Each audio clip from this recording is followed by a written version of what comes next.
In this video, I'm going to be breaking down how to make money online with social media. We're going to be talking about the 3 myths of making money online with social media.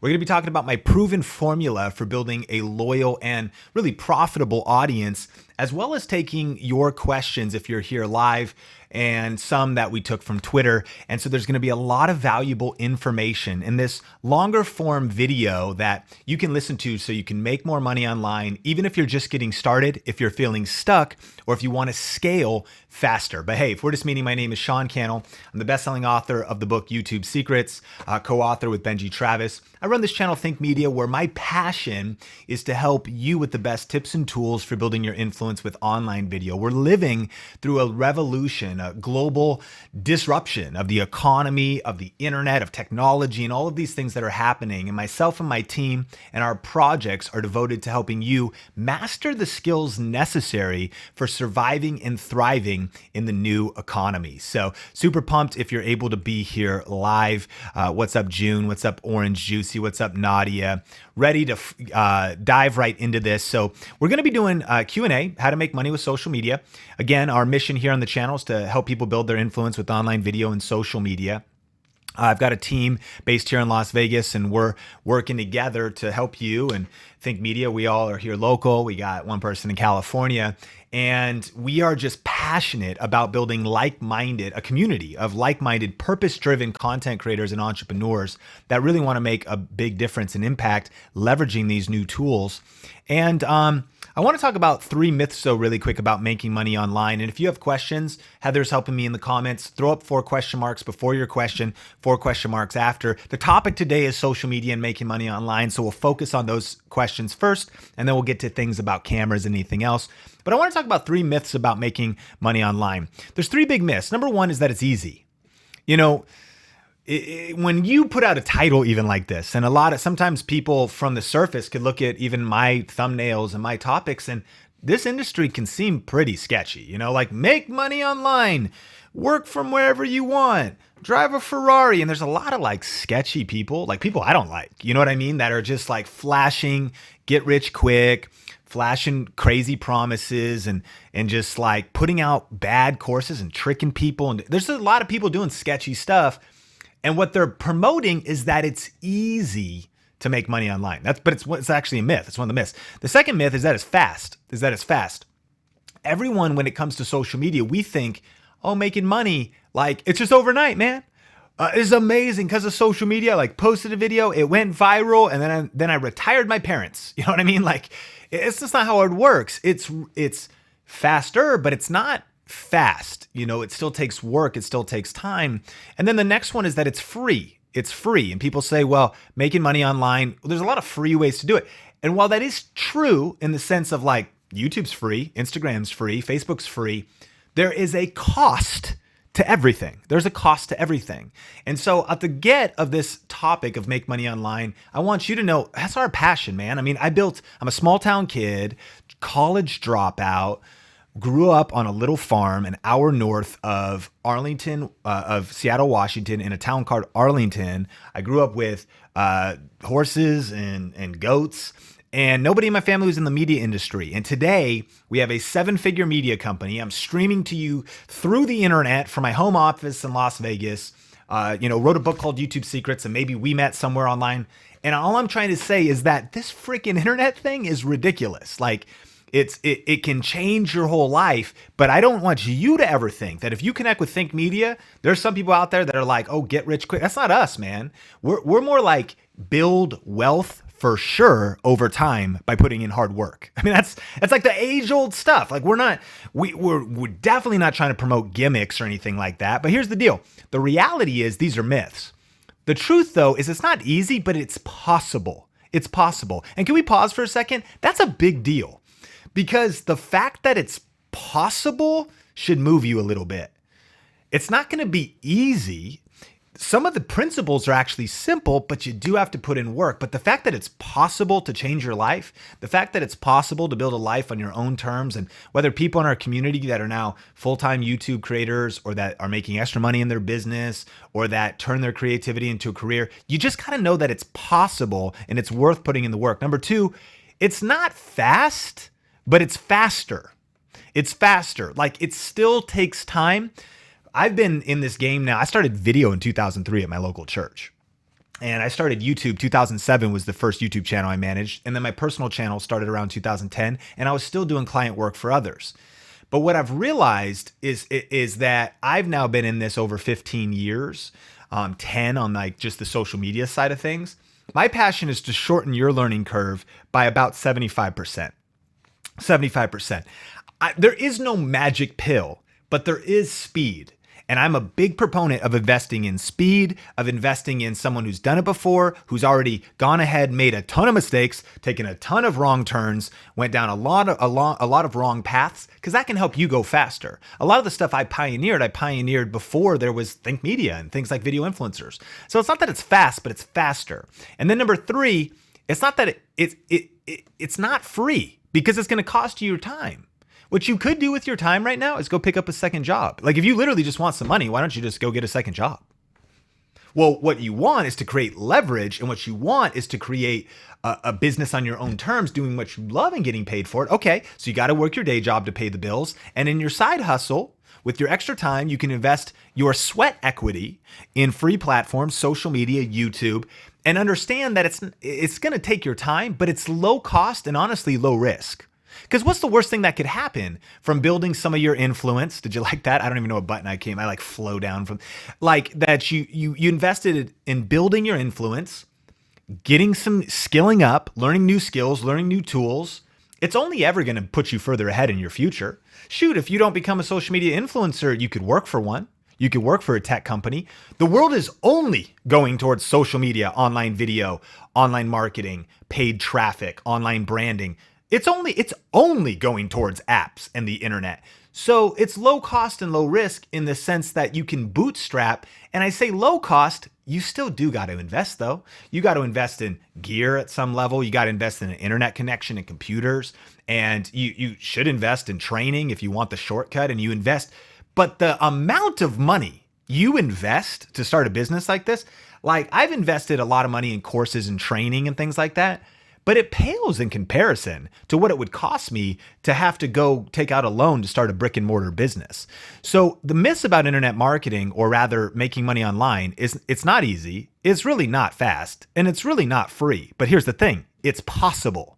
Like if you follow the steps and you do the process, the fact that you can make money from anywhere, on vacation, spending time with your kids, it's possible. It's faster. Like the fact that I'm 35 and I know people go at all different speeds, and it's not even about comparison. It's about being in your own lane. But I think about what I've accomplished so far in my career. It's way faster than my grandpa built his dental practice. It's a lot faster than my dad built his electrical communications business. It's faster, but it's not overnight. And it's low cost and low risk. So I want to encourage you with that. And today's talk is actually based off a talk this morning as we do Q&A on 21 ways to make money online. And I'm partnering with Chalene Johnson right now. She's been a huge mentor for me. Besides someone who I followed from a distance, now we actually work together on a few projects. And so that's why she's been on YouTube so much, or on our channel lately, if you've seen any content from her. But she's amazing. And that the reason I love to feature her is, number one, her content's insanely valuable. Let me know in the comments if you've noticed. She's the smartest person in the industry, like hands down, knows her stuff. But on the flip side of that, we are also partnering during the limited enrollment of her signature program called the Marketing Impact Academy, where that is what taught me how to build a business around social media. And that's not what today's talk is about. But if you haven't watched this, make a note. I'll link to these things in the description. 21 ways to make money with social media, because that'll get us into this. Now, I'm going to take your questions, and Heather's gathering them, but I've got a couple rapid fire ones that I got on Twitter and the YouTube community tab. And so make sure that we're connected on social media, Twitter, Instagram. Pay attention to the community tab at Sean Cannell. You could connect with me there for more training throughout the week like this, encouragement and things. But let's dive into a few questions first. And the first one is, what is one mistake you constantly see YouTubers make? It's real easy. Number one, it's kind of three things, but they're all one thing. They don't have a plan, they don't have a strategy, and they don't have focus. That's the biggest mistake I see new YouTubers make, and just social media people in general. They're on social media. They don't know what their end goal is. They don't know what their niche is. And a lot of questions came in about, Sean, I get it. Having a niche is so important, but can we make an exception for me because I'm so multi-passionate? And I would say, no, we can't. Like, you gotta niche down, man. You gotta start small to get big. Everybody that breaks through in culture, especially as it gets more noisy and on social media, is known for something. What are you known for? Now, you don't have to start on YouTube with a niche. You might just need to know what season you're in. And here's what I mean. You maybe are in an experimental season. Call it a self-discovery season. If that's the case, your YouTube channel should be less about growth and more about self-discovery. More about, I'm trying to kind of get my vibe, figure out what I like. If you don't know, that's okay. Test and try a lot of things. But if you want to win and break through, the reason you're not growing is probably because you don't have a clear vision of where you want to go, a definitive purpose for what your YouTube channel exists for, a clear growth plan of how you're going to grow, understanding of who your target audience is. You know what I'm saying? So it's really that strategy, plan, and focus. And we have a lot of resources on that, but that's the biggest mistake. They're just like, again, they're operating randomly. And if you have a random strategy, you're going to get random results. It's completely up to chance. But when you have an actual game plan, well, funny thing is that if you fail to plan, you plan to fail. But if you plan ahead, you can predict and plan for success. And so that would be the thing. How do you get a loyal audience? I love this question because if you want to make money on social media, at some level, you will need an audience. Now, there's lots of different ways to do it, and I'm excited to dive into some questions. But here's what I would say. I would say, number one, my CQSC formula. All right. If you've never heard this, I'm excited to get into it. To build a loyal following on social media, it comes down to consistent, quality, strategic content. Write that down, work it, don't stop. First of all, there's another mistake I see YouTubers make is they're not consistent. Like if you're watching this and you're ready to not just make a few bucks online, but you're like, Sean, I want my life to change like yours did. I want to actually build a life on my own terms and do this. You cannot just be dabbling. You have to switch your mindset from dabbling to dominating. You have to lean in and get serious. One of the things serious people do is they're consistent. I'm not a serious athlete or a serious runner if I run once a year, but I probably am a serious runner if I run multiple times a week, which is true. So I used to exercise here and there, but now I exercise weekly, if not more. Well, I just moved into being serious. If you want some serious results, that's why the foundation is consistent. And by the way, consistent, this is great. Some stuff to write down if you want some help on how to build a loyal following. And then what comes next? Income, right? After you build influence. Consistent content, consistent messaging though, consistent outputs. If your YouTube channel right now is a challenge and then a vlog of you and your family at Disneyland and then a review of like a cooking thing that you did and then like your 2 cents on what's happening in politics and then like a makeup tutorial, dude, that's not consistent. So we're talking about consistent videos, consistent messaging, consistent niche, consistent brand, and you got to do it over time. Okay. Number 2 is quality. Quality. What I would you could interchange there. You could do a V there and say value. If you want to build a loyal audience, figure out who's your target audience, figure out what they would value, and then deliver that to them consistently. Clearly, you're here. If you're getting value, smash like. If you're part of the Think Media community, thanks for being here. It's great to see you, Dr. Steph and Neer and Fair J and Nacho Biz. Great to see you. Like the reason you're on Think Media is not because there's not other entertaining content to watch there. You're not even here for entertainment. You're here for education, right? Like right now, you could be watching Netflix. If you're here on the replay, you could be like catching Avengers Endgame right now, but you're here because you are getting a certain kind of value. Think about actually why you're here. And then think about why should someone be on your content? You want to define quality. I don't mean good lighting and cameras. I mean the content value, quality content to a specific audience. Next would be strategic. If you are just consistent and you just put out valuable content, it doesn't mean you're going to win. The strategic word is like the foundation of our whole business. That's what we're here to help you with, is like you need a winning strategy to get ahead. Like Sun Tzu, the famous military general, is famous for this quote. He wrote The Art of War, or The Art of War was written of his information.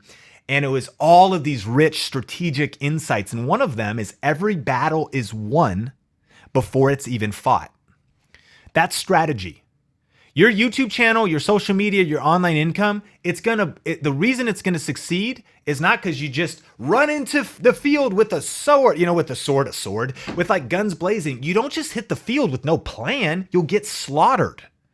You run into, you've got a whole strategy, man. You're thinking about flanking here. You're paying attention to what the competition's doing, what you should be doing. You're thinking about rallying what resources you have. You're thinking about timing. You're thinking about branding, messaging. You're thinking about your strengths. You're having an actual strategy. And then content means you're pumping out videos if it means YouTube, but you can apply this formula to any channel. Consistent on Instagram. Quality, it's valuable to the audience. Strategic, you've learned the best practices of Instagram and you're pumping out photos, videos in your feed, stories, live streams, whatever. CQSC, if you want to build a loyal following, you want to crush it on social media, work with that formula and you'll get some great results. I really think that'll add value. Hey, if you're getting value on this live, smash the like button, maybe let somebody know. We're going to go for a while, man. I'm fired up. I know your questions are coming in, 4 questions before and after the question mark so I can see them. I got a couple more to go through that came in early. What's the best way to build an email list from your subscribers? 2 things. Check out this video, how to build your email list fast. I'll make sure that's linked up in the description below. I go deep in that. It's a free YouTube training. And then also check out the free online business training at idea2income.tips. And so one of the biggest things that if you're serious, this isn't for everybody, and you might not even be trying to build a business online. You might just be dabbling on social media. But if you're serious and you really want to figure out how to add social media and online marketing to an existing business, or figure out how to turn your idea into income and leverage social media, I had Chalene Johnson speak at this is a picture from Grow with Video Live, which is our live event in Vegas each year. And she spoke last year. What she actually shared was the 11 ingredients, 11 that you need to build an online business. Guess what? One of them is social media. And it's not the first one. It's not the 5th one. One of them is social media, okay? And so it's a free training. Check it out later, idea2income.tips. We've been having some issues with the URLs. So I put the alternative URLs in the description below as well. If you want to learn about that, and by the way, one of the keys is build an email list. Do not build your influence just on social media, because when you do, you're building on rented land, right? You can't control Instagram or YouTube, but you can control your own email list. So that's part of it, as well as a very valuable training. Check that out, screenshot that, watch that later while it's still available, because we have this up during Chalene's open enrollment for Marketing Impact Academy, which again, it doesn't, that's right for you or not, it doesn't matter. You're going to love this training. It's completely free. At the end, you'll hear about some other stuff, but check this out while it's open. This will be up for about another week or so, and you can watch this training. Next question, Mark. Sean, before going out on the platform posting videos, should a person spend their time trying to build a product around their niche, or focus on establishing a channel with the purpose and then go out and build a business in their brand? I'm not good at multitasking and I can't help but think first I should establish myself and get subscribers and then move forward with selling. So Mark, I agree, but I do have some specific feedback. You always want to build influence first, And video influencers, our tagline is helping you build your influence, income, so you can make a greater impact. And those are in order for a specific reason. If you need to do affiliate marketing or sell a product or sell your own services and you have 0 followers, who are you going to sell them to? That's why influence is first. You need some level of influence.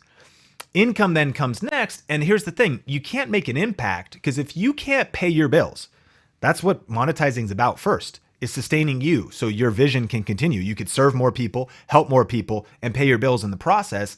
So you need income to even make an impact, or else you won't be in business very long, right? That's why it goes influence, income, and impact. However, Mark, what I would say is yes, number 1, always be building your influence first. That's kind of like a given. Like, why wouldn't you be building your influence? Number 2, though, remember that the goal of business is to build know, like, and trust. So most of what we're doing on social media is kind of what we used to do in traditional business. Like if someone would come to you and they would throw a networking party and they'd kind of want to get to know you. Like a real estate agent throws an open house and has a bunch of food there and has some flyers there. And it's just a meet and greet. What's the point? because they want you to get to know them. And if you get to know that real estate agent, then you might start liking them. And if you start liking them and you find out their history and you chill at the party and you get to know their story, then you start to trust them. And then they're like, hey, do you want me to list your house? And then you do business with them. That's what you're trying to accomplish on social media, is you're building know, like, and trust as you put out valuable content. People see your information's good. They determine, and not everyone's going to like you. That's the cool thing about social media, is it kind of creates your own audience for you. So many people land on Think Media and they're like, I don't like that dude's hair. Like, why is it like brown on top and gray on the sides? I'm 35, bro. I don't know. Proverbs, the Bible says that gray hair is a sign of wisdom. That's what I'm going with. But whatever, like whatever happens, and not everyone's going to like you, but when you share information, some people will vibe with you, and you can write this down. Your vibe will attract your tribe. So put out free content, build that influence. But Mark, I'm going to throw a curveball at you. Number 3, I think you should set up monetization strategies early. And here's why. When I grew up, Oprah was like very popular daytime TV. They probably still know Oprah. Is there any chance you don't know Oprah? Tell me in the comments. But in the day, like everyone watched Oprah at, I think, 4 when she came on. So there was this idea called the Oprah effect, and she still probably largely has that. And it was like, if your book got on Oprah, if your product got on Oprah, it was game over. If you got to be like, hey, Oprah, I help people with YouTube, my book's out, tubesecretsbook.com, game changer, right? She's like, it's a great book, go get it. And boom, the Oprah effect was triggered. Mark, what I want you to think about, and everybody watching, is that I don't want to count yourself out. You don't need to sell. I don't think you need to sell anything, Mark, but there's no reason you can't do affiliate marketing early on when you're starting. There's no reason why you can't have a $10 product or a $20 digital product early on. And the reason I say the Oprah effect is because what would suck is if I went on Oprah and she goes, okay, thanks for coming on. Great interviewing about YouTube tips. What do you want to send people? Like right now, you can promote anything to people. And I go, okay, I'm going to launch I don't have a website. I don't have a product yet. So Oprah, could everybody just write my name down? Just write down Sean Cannell. Can you set a notification on your phone a month from now when my website's done? Opportunity lost. If you are not ready, the moment, and here's another way to look at it, the moment that video goes viral. And I know that might seem pie in the sky, but the truth is the time to have the infrastructure built for virality is when your video goes viral. Here's the problem. You can't predict when a video might blow up. So all I want to say, Mark, is there's no reason to say like, I'm going to build my influence for a couple years and I'll worry about it. It's like, I think you should, from the beginning, start with the end in mind and think through, how can I monetize? Even if I don't do it right away, what is this business model? What is my niche? How is this going to play out? And if I do work backwards from like 1 year from now, 3 years from now, 5 years from now, what could I do? That's what I would think about, Mark. And I think that'll serve you in terms of building your brand. Another thing is, I want to throw this at you guys. Quality followers are so much more important than the number of followers. And if you've never read the article, 1,000 True Fans, your homework is to read the 1,000 True Fans article later today. I'll link it up in the YouTube description later, but you can always Google it. But here's the premise. Let's say, I got a calculator on screen now. Let's say you want to do this full time. In fact, tell me in the live chat or in the comments if it's what your ambition is. In fact, just tell me your ambition. What is your goal on YouTube? Do you want to get more awareness to an existing business? Do you want to figure out how to make a living as a social media influencer?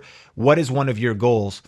The truth is, though, to make a living as a social media influencer or as an entrepreneur that serves clients or as a content creator or any of these things, especially online, the premise of this article is that you need to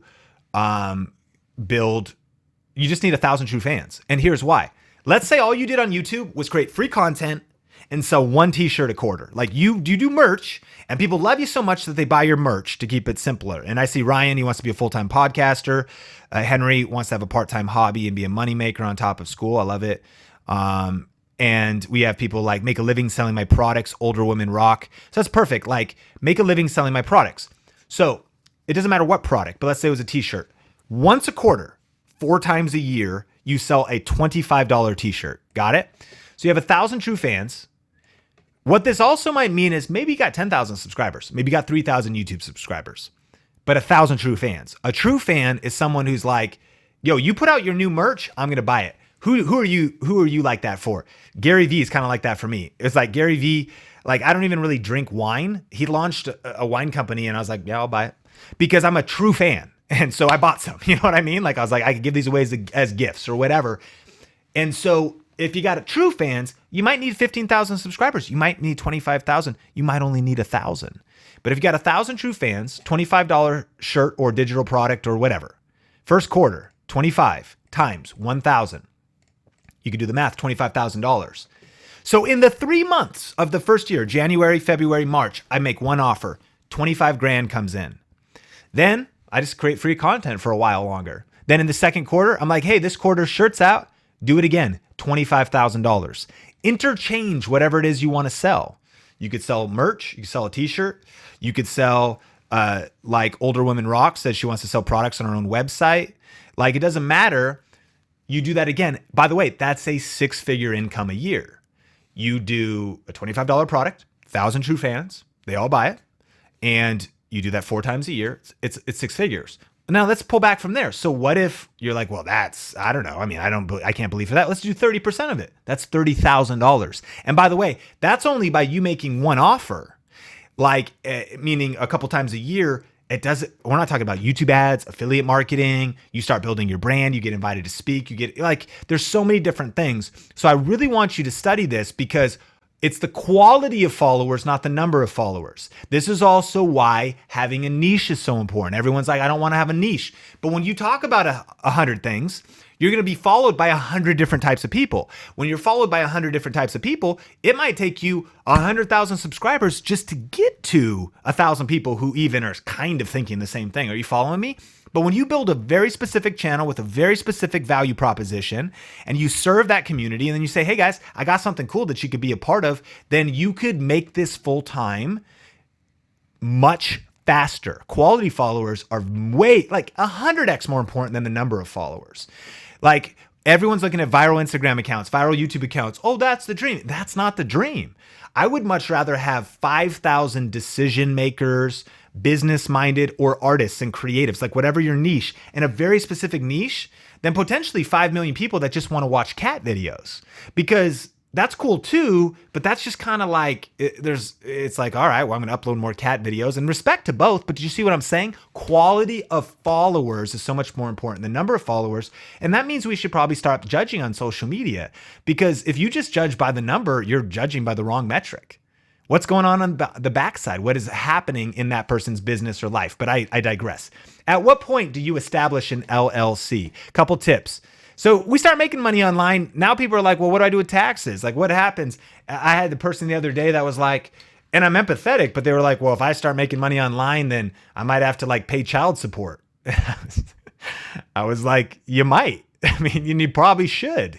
Like, I mean, I don't know, but are you going to be like, oh, if the government sees me, then I'm not, well, then fine, then don't do it. But the reality is that when you start making money online, people say, how do you get paid? If you start doing Amazon affiliates, once you hit $750 or whatever the limit is, this is all for you in the US, here in the US. 2 disclaimers. I'm not a tax professional, and I'm just a business owner running a 7-figure business telling you my best information.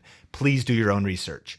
If you're going to establish an LLC, like you want to, you'll get 1099 by Amazon. So you have to pay taxes, and you'll be hit by as a sole proprietor or whatever you do. But let me answer the question. So Beats Media, at what point do you establish an LLC? And so number 1, it depends where you are in the world, but whatever. So wherever you are, do your own local research. Number 2, the point of an LLC is liability, limited liability company, so that somebody could potentially sue the LLC, but it wouldn't necessarily affect your personal assets. And then, so what I would say is I actually asked my tax professional when I had a side income a couple years ago, or a lot of years ago, and I had a full-time job. And I said, should I incorporate my YouTube income and my affiliate income? And I was making multiple 5 figures a year. Another way to put that is tens of thousands of dollars a year. And her question was, and I'm not saying this is right or wrong, but it was a tax professional, are you making 6 figures yet? I said, no. She said, you don't need an LLC yet. And then she said, do you think someone's going to sue you? I said, no. And she goes, well, if you want liability protection, so it's important to do your research And by the way, it's probably always better to be protected liability wise. But she was like, you still get tax benefits. You still get all the stuff because you could just file as a sole proprietor. So then here's my advice. And this is just my advice. And this one, I hesitate. I mean, you got to do your own research. Again, please take this as just a grain of salt from my experience. Start it once you have momentum. One of the biggest mistakes I see creators make, and I've seen my friends do this. I've seen them they're like, I'm going to start a business. And all they do is they go start an LLC. Then they print business cards. Then they set up their website. Then they tweak their website. Then they tweak their website more. Then they think they need to start spending money on marketing. And I'm like, you actually haven't done anything yet. Like, that's cool, but I'm like, why don't you go, here's how you start a business. You open up a lemonade stand. And when you make your first sale, you're in business. That's how you start a business, is you make a sale. And a way to start a business is also make an affiliate sale or get YouTube to start paying you money. Now, because I like to say this, organize the chaos you create. No, why label nothing happening in LLC, get business cards, get all this stuff, and nothing's happening yet? Go try to get customers, go try to get clients. I want to empower you. When you watch the Chalene Johnson video that we released today with 21 ways, she's talking about a whole bunch of different ways to make money on social media. And she's talking about just jump on, hit someone up, DM someone on Instagram and say hey, I can caption your videos for you. PayPal me $200 when I'm done. And they can PayPal you money. You could be in business right now as a freelancer, as a social media manager, as a lot of different things. So anyways, check out this video, the 21 ways to make money. And you can start making money right away. And then once you're going, you can say, okay, now I can bring some structure and order to that. That's my 2 cents. I know you guys are jamming in the comments and jamming with Heather and whatnot and each other. And thanks so much for being here. We're almost to your questions. Let's go. Okay. What do you think is the best paid strategy to grow a YouTube channel? So we have some new training coming out. We talk a lot about different strategies. I think, Jack, I see too with vidIQ, you got 62 subscribers. So I'm going to speak directly to your size of channel. First, follow that CQSC formula, consistent quality strategy content, consistent quality strategic content. Follow that. So I hope you're consistent, Jack. I hope you're posting regular videos. I hope you got a niche. I hope you got a game plan. But then I'm going to go back to our age old, and it's this: ranking videos. YouTube is the second largest search engine. And here's the thing. I just heard some new information about how the game's changing. Tags are carrying a little bit less weight, or nearly almost no weight, once your channel is seasoned. But guess what I learned? For new YouTube channels, if you're new in your career, you're new in your channel, here's 2 big, massive pieces of advice. Number 1, optimizing your SEO of your videos, your title, your description, your tags really matters, because YouTube doesn't know who you are yet, what your channel's about yet. So the content you create and the way you optimize it is basically like seasoning their machine learning. So people wonder, how can Casey Neistat post videos with no tags and blow up? And it's kind of the wrong thing to ask. It's well, because his channel is seasoned in the algorithm, because he's also got subscribers, so he's already got an audience to trigger it. There's a lot of factors. Looking at Casey Neistat not using tags and thinking that as a new YouTuber you shouldn't would be one of the most foolish conclusions to come to. When you're a new YouTuber, here's the 2 pieces of advice. Number 1, you really want to master optimizing your videos. Number 2, you want a specific channel. Why? Because YouTube wants to learn about your channel and wants to say, oh, I get it. Sean talks all about tech and online marketing and strategies and stuff. Clearly, we've learned that he doesn't talk about gardening, and he doesn't talk about movie reviews, and he doesn't do challenges, and he doesn't, you know what I'm saying? We know what his channel is about. So now, as we observe other users, we can distribute his content to more people who would be interested, because we know YouTube knows what his channel is about.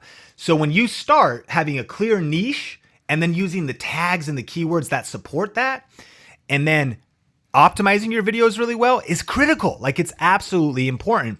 And so anyways, that's what I think the best all around channel. If I'm at 62 subscribers, that's what I'm focusing on. And if someone goes, well, yeah, but I don't know if ranking works for me in my niche, then change your niche.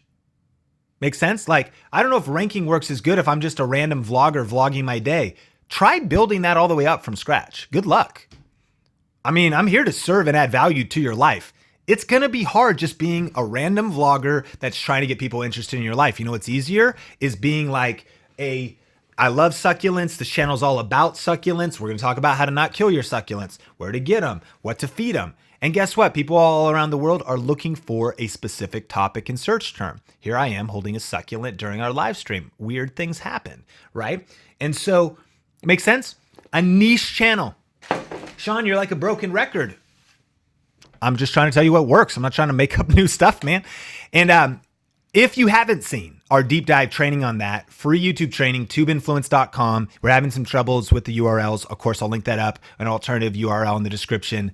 But that is our free masterclass that goes into the basics and the 101 of ranking. And it's funny because some people doubt it, but it's still, to this very second in 2019, the best way to get traction early on when you're starting out, and even when you're in your first thousands of subscribers. And then, by the way, it's what we focus on today, every day when we put out videos to this day. All right. I'm almost to your questions. Marta says, I have an idea for an online course that I think will meet a real need in a niche market. I also have a lot of experience writing courses, not online, and teaching. And I think I could put together something very good of real value. I just launched my channel a week ago, so of course I have no subscribers. So I don't know if this is really a question, but it's this idea again of which comes first, influence or income. And I think you should build both at the same time. So my thought to Marta is like, that's a great idea.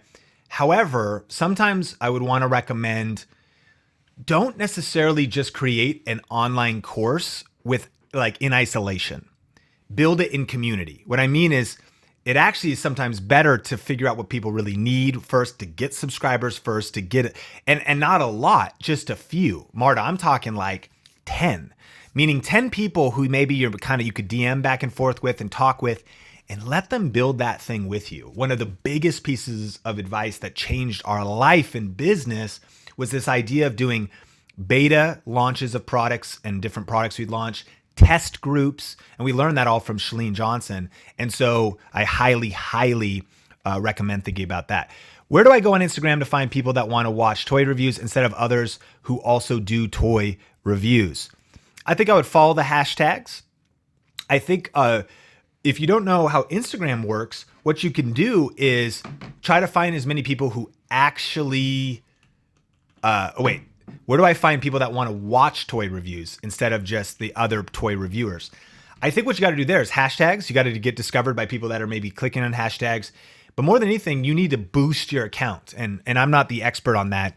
And so I would recommend this. We posted a video with Chalene over on Video Influencers. 13 tips you need to know about Instagram right now. And so that's been one of the big things. Again, so check that out. And so she also has a guide out, it's an Instagram growth guide. It's been blowing my mind. bestigtips.com if you want to download it for free. And it's their Instagram report. Heather on my team's been going through it. I've been going through it. I'm the YouTube guy, man. I'm trying to figure out my Instagram stuff. And I think there's massive influence, opportunity on Instagram. We're doing great on Instagram, but she's like I like to just figure out who the experts are and then just do what they tell me to do. So she has a free training series and a download if you're interested in Instagram, bestigtips.com. Kate, how do I approach companies with my niche in relation to potential brand sponsorships? What do they want to see from me? Kate, couple pieces of advice. I think what they want to see is a good brand.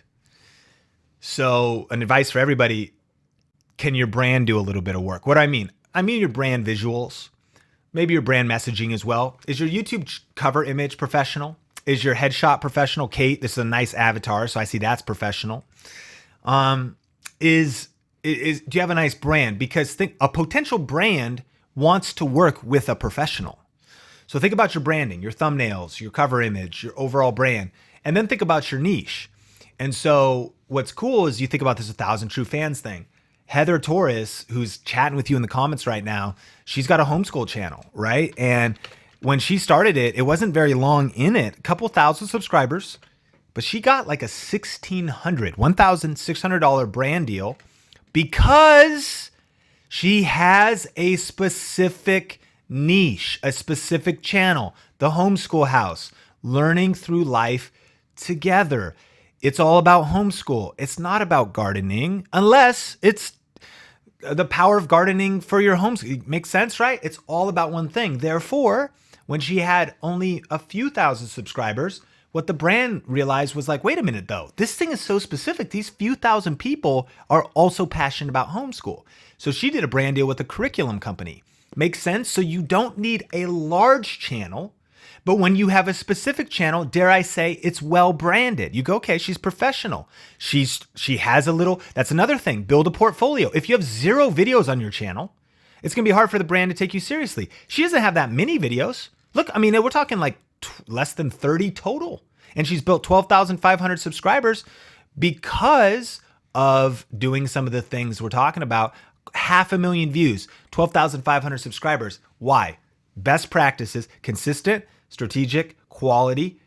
And that strategic for her has been following search-based principles. You know, that's one of our main things, ranking videos, but also having that brand. So if you want to work with sponsors, that is 100% what I recommend. You don't have to have a large audience, but if you have a professional channel and a clear brand, and a clear niche and audience, then you could start reaching out. And that's what she did. By the way, how? She emailed the curriculum company, said, hey, do you ever work with social media influencers? They said, what's a social media influencer? And what does working with one mean? They had no clue. So then you explain the process. You say, hey, can we get on a call? Here's an idea. What I want to encourage you, Kate, and everybody else is, again, this is turning your mind to being basically a business owner rather than just a kind of a social media hobbyist. You know, I want you to actually think about this right now. And like we could all say it together. I want us to all change right now. And remember this quote from our friend Jay-Z, I'm not a businessman. I'm a business, man. Look, you're not a businesswoman. You are a business woman. And I think that probably one of the most important mindsets of truly starting to make money online with social media is moving from a hobbyist mindset into a business mindset. And what do I mean, Kate? Where you start thinking, okay, I'm a business owner. I run a media channel online, a media distribution company. I mean, we've only put out 4 videos so far, but I run a company. We distribute content online. We serve a particular group of people, and I'm the CEO of that company. And I don't mean inflating your mind or like fake it till you make it. I just mean saying, therefore, I'm going to go get business. Hello, I run this company, this channel. We serve homeschool moms that are trying to figure out their way. We have over 2,000 that are interested in this content. Would you ever? And you just got to pitch yourself, sell your channel, brand yourself, position yourself. And we're here to help you do it on the journey. But those are some tips that I would recommend. Hey, if you're getting value, smash the like button, hit the like button, share this with somebody. We are to your questions now. Thanks so much for being here with some of those leading questions. And we're going to fire this thing up. Rideshare Gadgets, thanks for the $2 super chat. It's all about your lifestyle. Thanks for the super chat. Nadia, I got 55,000 subs in 2 months. Thanks to your strategies. Thank you, Sean. $10 super chat. Appreciate it. We got Inner Beauty with the super chat. Josh, you're my idol. Appreciate it, man. Southern Farm, thank you. Live Accessible. Love it. And one question out of those super chats. Thanks for all the super chat. What's the best thing to sell to low money audience? Well, a couple things is never assume your audience is even low money. Now, of course, there's different income levels, but here's what I've learned. It's more about letting your audience know the value of things. Because I know that all of us watching this right now, if you've got an internet connection and you're watching this, you probably at some point have discretionary income. There's something you've bought. I mean, I know there's something I bought in the last year that you didn't need, but you wanted. And that's great, right? And I think that when it comes to maybe selling something, it's way more about the value of that thing, less than thinking the audience can't afford it. Here's the bottom line. We all afford what we want to. We all afford what we prioritize. If you prioritize your future and your business and investing in yourself and investing in your business, then you'll make decisions to say, you know what? I don't need new clothes this year. I don't need to blow some money on some whatever. I don't need to eat out for a few months, and I could take this money and invest it over here. All of us have those capabilities. So I would encourage you, think about like just helping that if you're ever trying to sell something, try and articulate the value of it, because it's actually not even necessarily about price. It's about value. You know what I mean? Like if I could tell you right now, if I was going to give you $1 million worth of gold for $500,000, would you buy it? If anyone says no, it'd be like you could actually probably go and get a loan right now. You're like, look, this guy's going to give me $1 million in gold. Can you front me some money and I'll kick you a little bit because he's crazy. He's going to give me half off on this solidly valuable thing. You know what I'm saying? So it's not about price. It's about value. It's about articulating that value is what I would say. Okay. Southern Farm and Kitchen. Do I need a lawyer to help me with possible sponsors? No, I got another tip for you. There's a good ways to get started, like a famebit.com. You know, you might have a lawyer help you write a contract or something. But what's cool is, first of all, build your influence. Once you've built your influence, you can go to something like a famebit.com, meaning you need 5,000 subscribers. Then what you could do is you could go to like tech. And then when you're on tech, this is fame, famebit.com, famebit.com. I could say, okay, on Think Media, well, this is kind of cool. I want to talk about this work light. And the reason I do is because look, this work light also charges your phone. And so I could then say, okay, they are going to pay up to $100. So I could say, I'm going to charge $100 for this. It's going to take me 30 days to complete it. I will make a product review and etc. And then you send proposal, and they could send you this light, and they broker the deal for you. They take a little percentage. So like that's a way to do a brand deal. When Heather did her brand deal, she didn't have a lawyer. She negotiated straight up. But wisdom is wisdom. And so, you know, I think that low level stuff, no, maybe you need a lawyer later as deals get bigger, and maybe deal with intermediaries just to make things cool. Scott and Mariah, how much did you spend on investing in your social media, like buying cameras and lighting? So Scott and Mariah, here's a couple cool things I would say is that early on, you need like $100. And this is what I mean. Your smartphone is what I suggest everybody start with. You could start doing stories. You could go vertical for YouTube, but you probably want to get a tripod, you know, so you can mount your phone, a little desk tripod. And we've got videos here on Think Media for like the best tabletop tripods, things like that. Maybe a microphone where you could plug that in. You could go dongle and then lavalier mic, and that could hook to my shirt. Audio is a little better. Maybe some lighting. And so you can get like an $80 light kit, $12 lavalier mic, $20 tripod, and you're off to the races. And you could design graphics and thumbnails on your phone, do apps on your phone, do editing on your phone. So I would say that early on, I would think about that. You know, the next step up would be, we've got a video on Think Media with like, if you were going to spend $1,000, it's like our best YouTube video, best YouTube gear video, Canon M50 based to this day, 2019, right at the second. This is still the absolute, I think, best kind of setup you could get. And this setup, that's a $20 microphone right there. You've got, you know, the lighting, like this was built off the M50. And again, you don't even need this, but if you wanted to have more of like a mirrorless camera, DSLR type vibe, that's what I would do.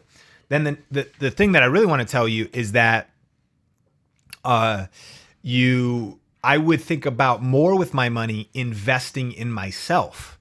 And what that would look like would be being in the right places, being around the right people, getting in the right programs and or books. Make sense? So like where a lot of this stuff, it's not the camera that makes the difference. It's the content and it's the execution. And so I found that when I've bought plane tickets to go to different events, those types of things have been what have blown up my business the most. When I've invested my money in learning the skills necessary, those have always been the needle movers. I've never seen buying a lens change my results, right? I've never actually seen buying a lighting kit change my results, except for when I had zero lighting kit and it was dark. Obviously, you need some light. But once you have those bare minimum things, I think about leveling up and not to go long here, but there was a famous story from Henry Ford, the founder of Ford Motor Cars, a very popular American car brand that was dominating the market, made a lot of money. And towards the end of his business, or once it was established, someone said, what is the business worth? Okay. Like the cars, the team, the employees, the offices, what is it all worth? And compared to what's the most valuable assets of the business? And they said, Henry Ford's knowledge, strategy, and what he knew to do as a CEO versus all the assets, all the people, all the teams, all the cars, all the inventory. They said all of that stuff was about 20% of what the business was worth, and that what Henry Ford knew in his mind was about 75% of what the business was worth. What does that mean? He was more valuable. His skills were leveled up. So what does that mean? It means that someone came up to him, and this was like recorded fact. They were like, well, you're rich and you got this business now. What would happen though if it was all taken away from you? What if someone just took your business and you had to start from scratch? He just looked at him, zero hesitation, and said, I'd just build something else. I'd just rebuild it. Why? Because of his knowledge. You know what I'm saying? So I found that my network, getting around the right people, being in the right places, getting the right skills, the right information, that's been the biggest accelerator because it made me more valuable. It gave me the strategies. It also gave me the courage and the confidence to get around all of those other things. That's what I would encourage if you could think about how you're investing in your money to grow your career. Cannell, jab, jab, jab, right hook. Do you still think it's the best way to build a brand? Can you share some tips on that? Yes. So the question is about a book by Gary Vaynerchuk that I lent out to somebody. And the title of the book is Jab, Jab, Jab, Right Hook. It's based on boxing. And the principle, and this is worth, if you've never heard it, this is really good for social media. The point is this, that on social media, you should jab, jab, jab, and then right hook. And a jab is free content, valuable content. It's no ask from your audience. It's only giving free value. And so based on the title, it's saying that for every 4 posts, 3 of your posts should just be free, valuable, helpful, building know, like, and trust. And the right hook is when you say, okay, hey, I've got something for sale, go buy it.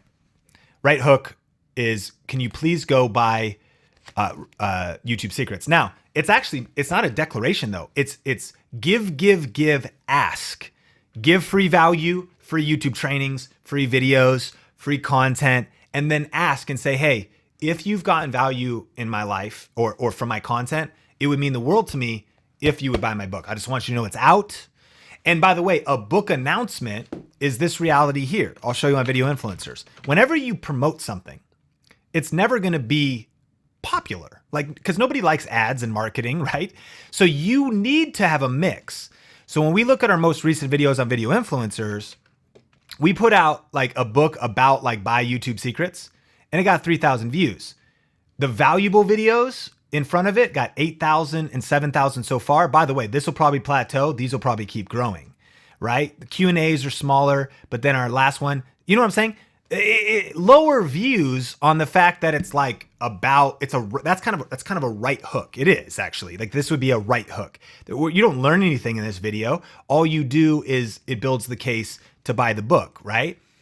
So is it relevant today? Yeah, that is how social media works. Is free value, free value, free value. Hey, I've got something that I'd want you to know about. Here, does that make sense? And the ratios, I dare say, are not necessarily just 3, for every 4th post you give a right hook. You might not give a right hook for a year, you know what I mean? But that right hook is, again, once you launch a book or you launch a course or you sell a product or you sell a shirt or you sell your service. And when you do that mix, by the way, that doesn't just work with humans, it works with algorithms. What you want to do is, Facebook doesn't like it when you market. YouTube doesn't like it when you send people away from YouTube. That's fine. So what you want to be doing is a lot of content that's just adding value and not sending people away. So Facebook goes, okay, they're not just using their Facebook page to just sell their consulting services or just to sell their puppy treats online or whatever. They're using Facebook to educate about dogs, to entertain, to help you get your dog to stop peeing and whatever. And then every 10th post, they're like, and hey, by the way, we're running a special right now on our really healthy dog treats. Go buy them. Make sense? So that's do you still think it's the best way to build a brand? Yeah. Sean, how can I make money as a photographer and graphic designer on Instagram? Really great. Oh, we're about to get fire. So smash like, call your mom, hide your kids, hide your wife. What? Do anybody remember that meme? For anybody that doesn't, you'll be like, what in the world is Sean talking about? How can you make money as a photographer and graphic designer? Okay, so the first thing we've understood, and I'm glad you asked this question, is that you're making money as a freelancer.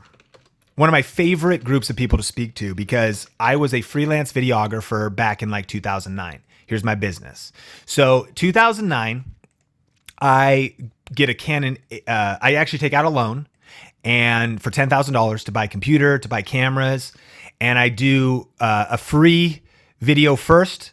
I do a video at my church. I was still learning. This was all free. Then I started working for like this company, hospital, healthcare healing rooms. So I made them a little logo. I made this in like After Effects. So I'm a freelancer. I'm trading my time for money, right? I made a couple other free videos because by the way, this was actually kind of an interesting thing because when you look at the beginning of my career, I wasn't just waiting for clients. I was pumping out content no matter what because I was trying to level up my skills and level up my game. This was then one of my first major clients. I put together this video. This is just my portfolio, but they would use these as like testimonial videos. And so this back in 2010, I was doing freelance work. You with me? Wedding videos, business, testimonials, whatever, all the above. And so as a photographer or graphic designer or anybody that sells services, then what I asked was, okay, how do I take what I'm doing and make extra money from it online? And so enter Think Media, because let me see, best DSLR video, Sean Cannell. Let me see if I can find this. This would be like old school. So then what I would do is I was learning about affiliate marketing and I wanted to monetize, it's gonna be hard to find. I wanted to monetize like the knowledge I had because I'd been doing video since 2003. That's, I think, the secret. And now to this question, so you're already shooting photography. One of your best plays is, I think, to start teaching photography because you can be an affiliate linking to cameras. You could create a course on photography and make money that way. And what you're doing is you're doing it. And this is the formula.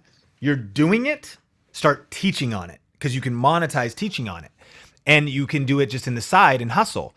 So back when I started that business, I'm going to go to oldest on Think Media. I started this wasn't really a moneymaker, but I started talking about video editing tips. This is the PC in the thumbnail that I'm just talking to my car that I took that loan out to buy. Got it? I dabbled for a while, kind of confused, but then eventually figured out something like this where I was like, okay, this is the camera gear that I'm using, a little fisheye lens.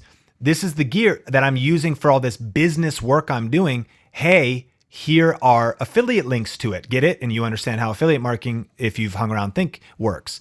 So as a graphic designer, you could create courses on Udemy, on Skillshare, or even your own course about graphic design. You could create a YouTube channel with graphic design tutorials and be an affiliate for Adobe if you use Photoshop, be an affiliate for your own Lightroom presets or make your own Lightroom presets to make money. And again, watch that 21 ideas to make money because a lot of it ties in here with Shalene and we'll link to that.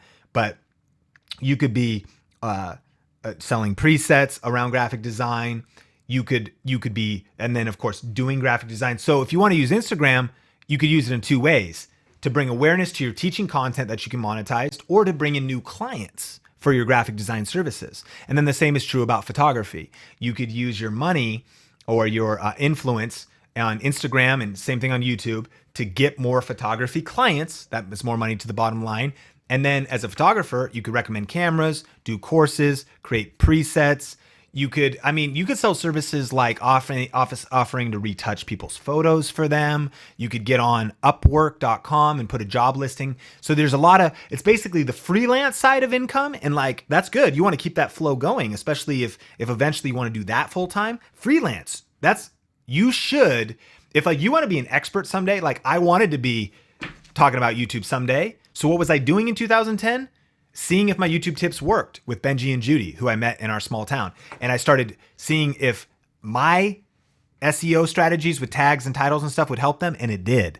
Seeing for clients that I worked if my ranking theories actually worked, and it did. So later on, I kind of became the expert, if you will, quote unquote. But then back then, I was the freelancer testing my theories. So both feed each other. And then it also becomes like this crazy loop, because now you're building a personal brand. Now you got a YouTube channel, an Instagram account, and you're more of a celebrity authority photographer. And you're still freelancing. See where I'm going with that? And the opportunities actually become pretty endless if we go deeper on that. So hey, super chat, thanks A, $5. Hey, smaller niche, do I concentrate on or branch out initial? Mine's ham radios. Do I do more electronics or tech or widen out? So I like this question. A good question to ask for all of us is, what is the size of your market? What is the size of your market? And I could just mean by search volume. So if I go ham radio, so 74,000 people a month search that. To me, that's big enough. You know, I honestly think that's pretty massive. If you could be a dominant force in ham radio, like this guy, remember the 1,000 True Fans thing? Like, and this, by the way, you could go, oh crap, man. Somebody else is like already doing what I want to do. No, that's a good sign. There's room for you. Like if 55 other people or 500 other people, that might be a little crowded, but like somebody will vibe with you and your style. So this person, and this is what so here's your framework for everybody watching. How do you determine your market size? Do the keyword research. How did I see that search volume? Keywordseverywhere.com.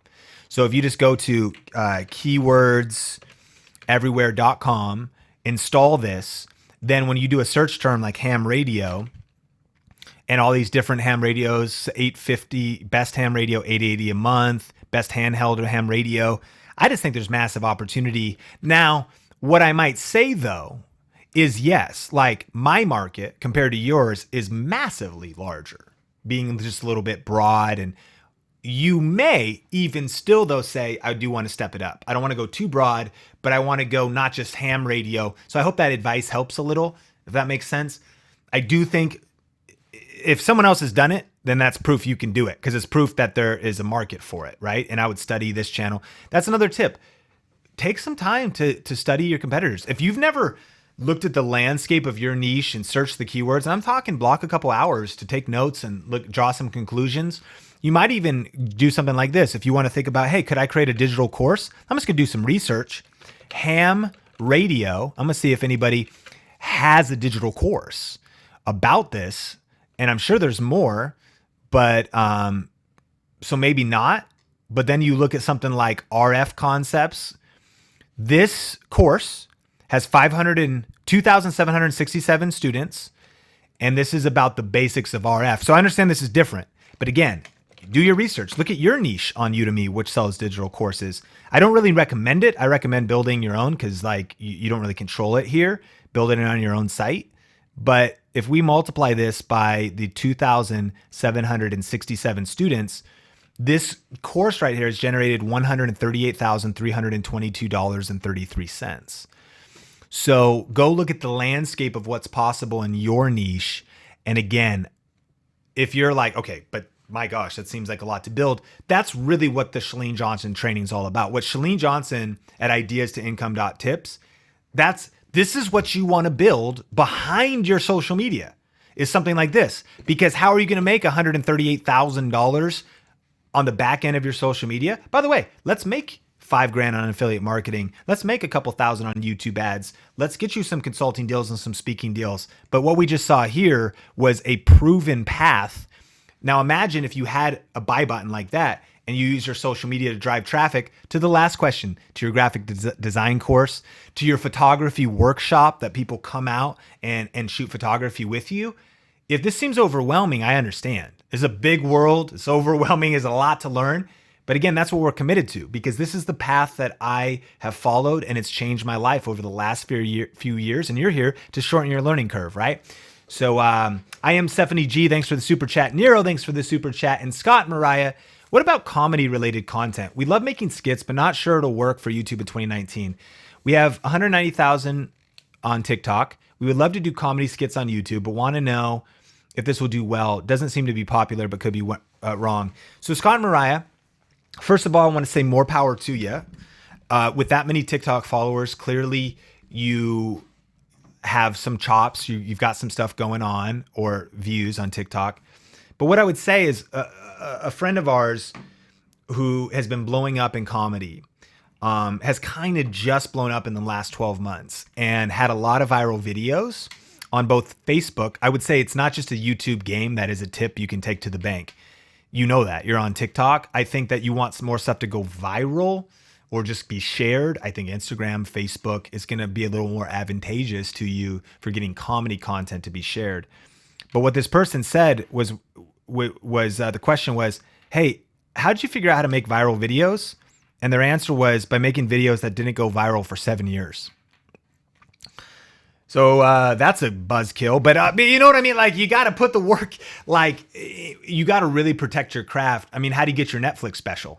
You know, you build your brand and you keep at it and you build your following, and in your lane of comedy, I think that, and just getting noticed for pure and simple as an entertainer, you have to play by kind of the old school entertainer rules. Now, social media has proven that the gatekeepers are gone, that now it's just completely based on your own talent and your own abilities. But I want to challenge you with a thought. Number one, that's also why you'll hear us lean so heavy towards education and practical content, because it's not the same.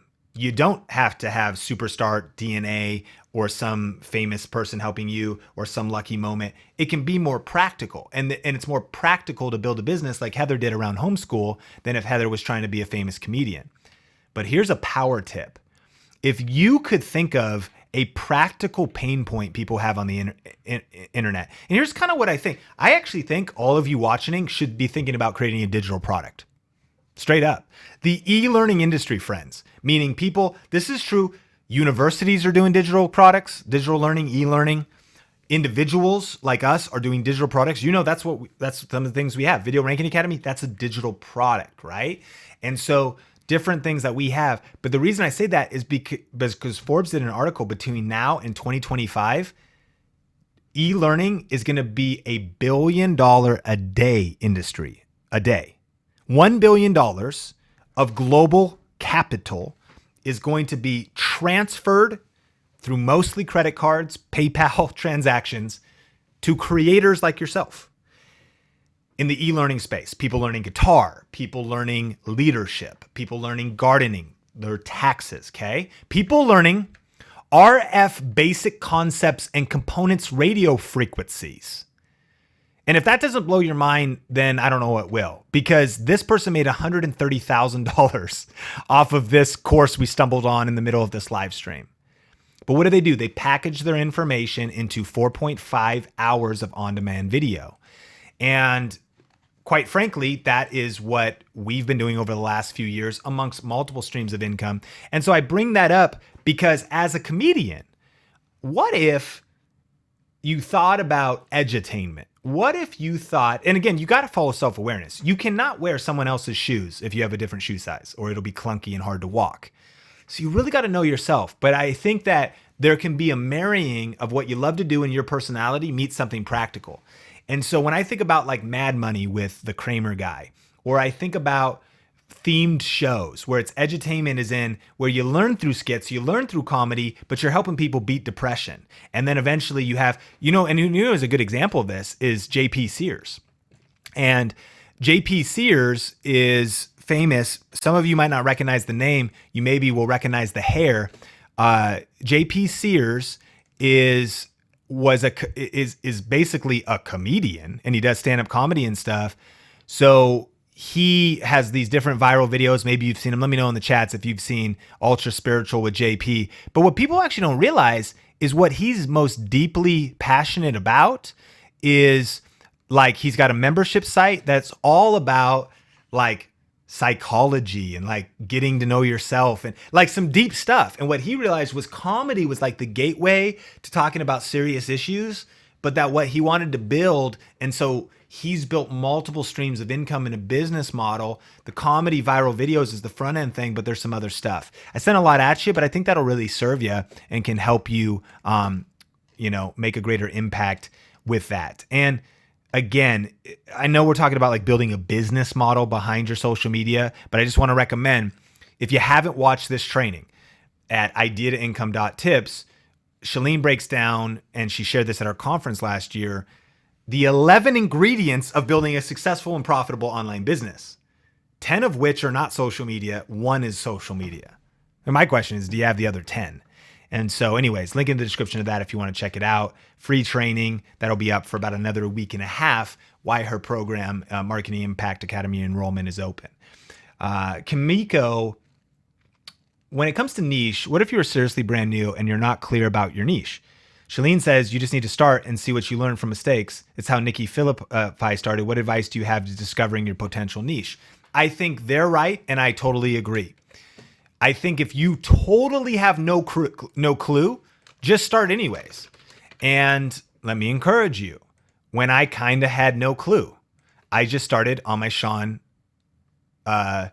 Thinks channel. Now it's called Sean Cannell. And some of you maybe have seen this video before. My first ever video, I just started talking. It was just super random and weird. I had no clear direction. But then that didn't stop. I kept talking. Then I got a Droid X and I started traveling with it. And so I brought it with me, like a 21-second direct upload. I mean, this is garbage. Like, this is nothing, but this is so important because I was just experimenting and learning. Then one of my favorite stories, and I referenced this earlier, was that I started vlogging for a while. And so in a week's time or whatever, I did a recipe for garlic beans, a review of The Amazing Spider-Man, a recipe for curried chicken, Las Vegas horseback riding, Shin ramen recipe, a letter. You know what I'm saying? It was just all over the place. And I guess what I want to encourage you is there's 2 different people watching now. Some are like, Sean, you say niche down, I have no clue. I want you to just experiment. Look, here's the punchline too. This is not the YouTube channel I make a living off of. This YouTube channel, I don't want to call it dead, but it's pretty much stagnant and just unoperational. So all of this was lessons and learning and getting better on camera and practicing and studying and see what works. And then, by the way, I started to get some good ideas and I started making ranked videos about like gift ideas and stuff. I started making good money once I really started, because I was learning. So some videos blew up, some videos got more views. You put out a video eventually, by the way, so you see how long this process took, where now I'm like, okay, let me do a video called like gift ideas for men. And it's freaking 467,000 views and affiliate links in the description. So yeah, like I began to evolve, but even still, I was like, but I'm all over the place, man. I'm talking about gift ideas and I'm doing this. And then I was like, okay, video, think media, video influencers. And that's what led to the clarity I have today. There's 2 kinds of people watching this. 1, you don't know what your niche is, take massive action. Stay subscribed here. Keep learning, keep reading books, keep journaling, keep looking in yourself, experimenting, figuring out your voice, and don't put too much pressure on yourself to worry about it. But there's another group here where there's actually 3 groups. There's another group here where it's immediately clear. You're like, well, I'm already a real estate agent and I want more clients. So go do more real estate, build your channel, build your influence around that. But then number 3 is there's some of you that are hesitant and you're afraid of niching down. You're afraid of limiting yourself. You're afraid of picking something and committing to it.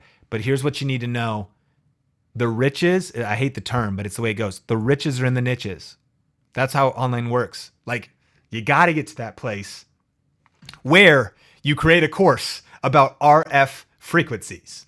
And no one even in the whole world knows what it is, except for you made $130,000. And if you're just joining, that was a reference from a few minutes ago. You see what I'm saying? That's a niche. A ham radio YouTube channel. That guy's got 56,000 subscribers. We just found him. He's like a ham radio authority. He found his niche.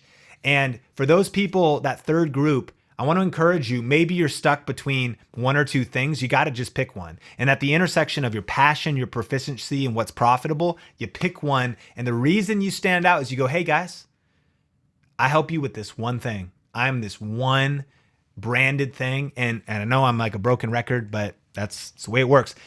Black Apino, the Apple guy, appreciate the super chat. If you're getting value, can you smash like on this video? We're talking all about how to make social media how to make money on social media, doing some Q&A, sharing some tips. I'm grateful for everyone that's here. I see you, Scott and Mariah. I see you, Exposure Expert, the Stacking Stormtrooper, Dougie TV, Mag, Michelle Bear. Appreciate you. Thanks so much for being here. A couple more questions, and I've got some cool announcements to share with you as well. Film Geek, I've heard a lot of people talk about game plans and broad ideas. What specifics should I focus on to get a great game plan?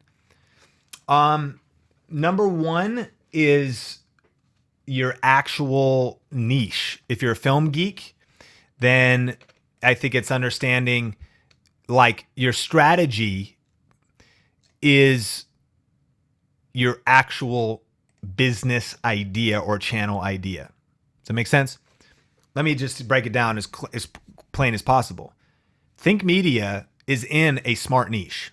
You're like, Sean, you sound confident. Well, I'm just self-describing. The size of the market I'm in is large. Tech is big. Social media is booming. See what I'm saying?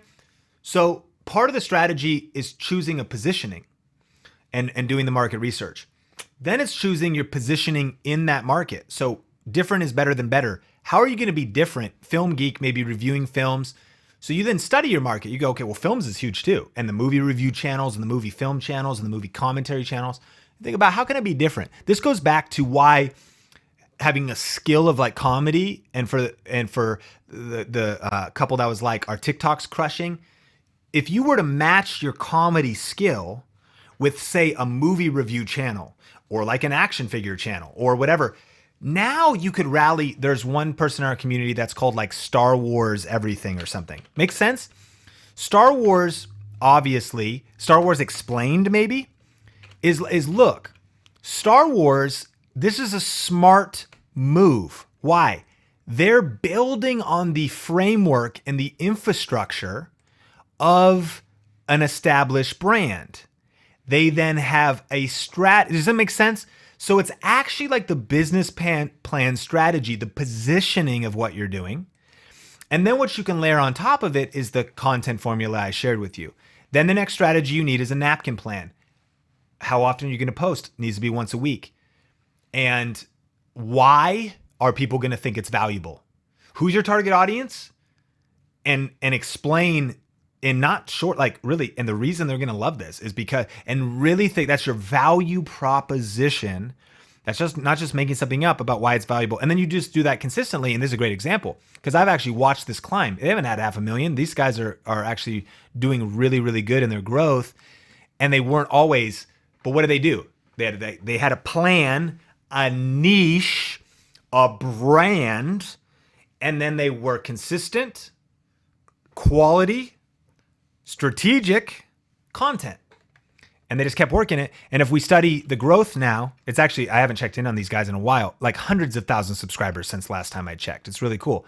Yeah, growing by 7,000 subscribers a month, 33 videos a month. I mean, that's maybe important. Like, so that's a strategy. That you're not pumping out 33 videos accidentally. Like, you're not just like, oh, whoops, uploaded. And especially if they're quality. So then it goes into your content, optimizing your content, improving your content. 1.7 million views a month, really strong. I think some of those tips will serve you. We evolve dance. Is there another way to start a digital course without going through big names like Kevin David or some of those trainings?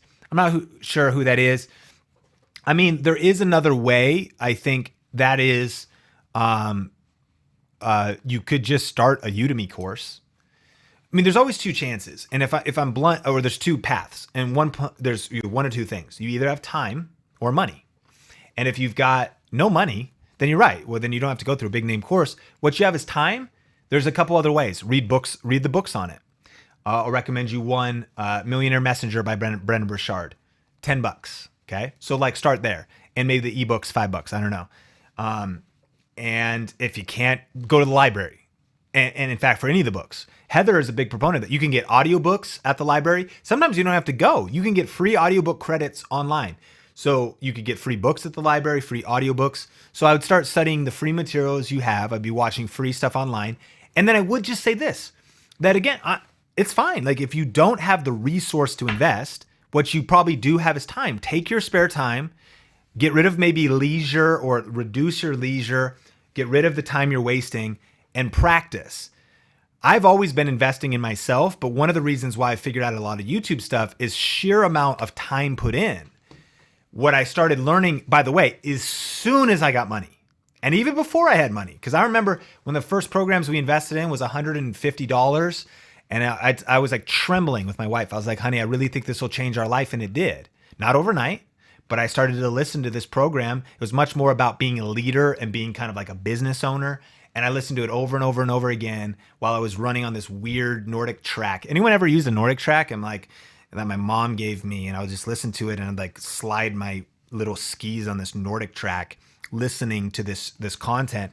And then what I realized though was I was like, man, this is a shortcut. So either path is fine.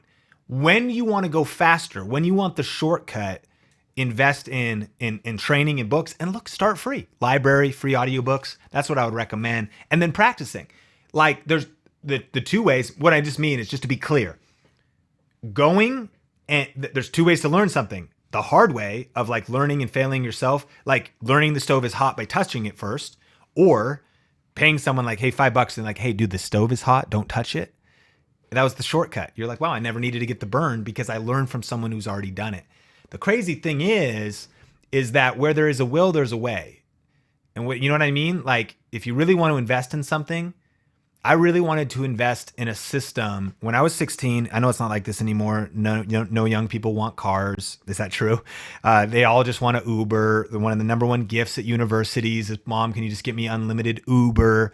And back when I grew up, oldie Sean here, I wanted to get my license day one. I turned 16. The day I turned 16, November 6th, I went to the DMV, took my drive test, passed in flying colors, got my license. That day, I then drove to my friend's shop and I installed a system in my car. Come on, two 12-inch subs, little ported box, amplifier, some different speakers, a new CD deck. The day I've been working on getting the car and I'd been buying the system. How did I get it?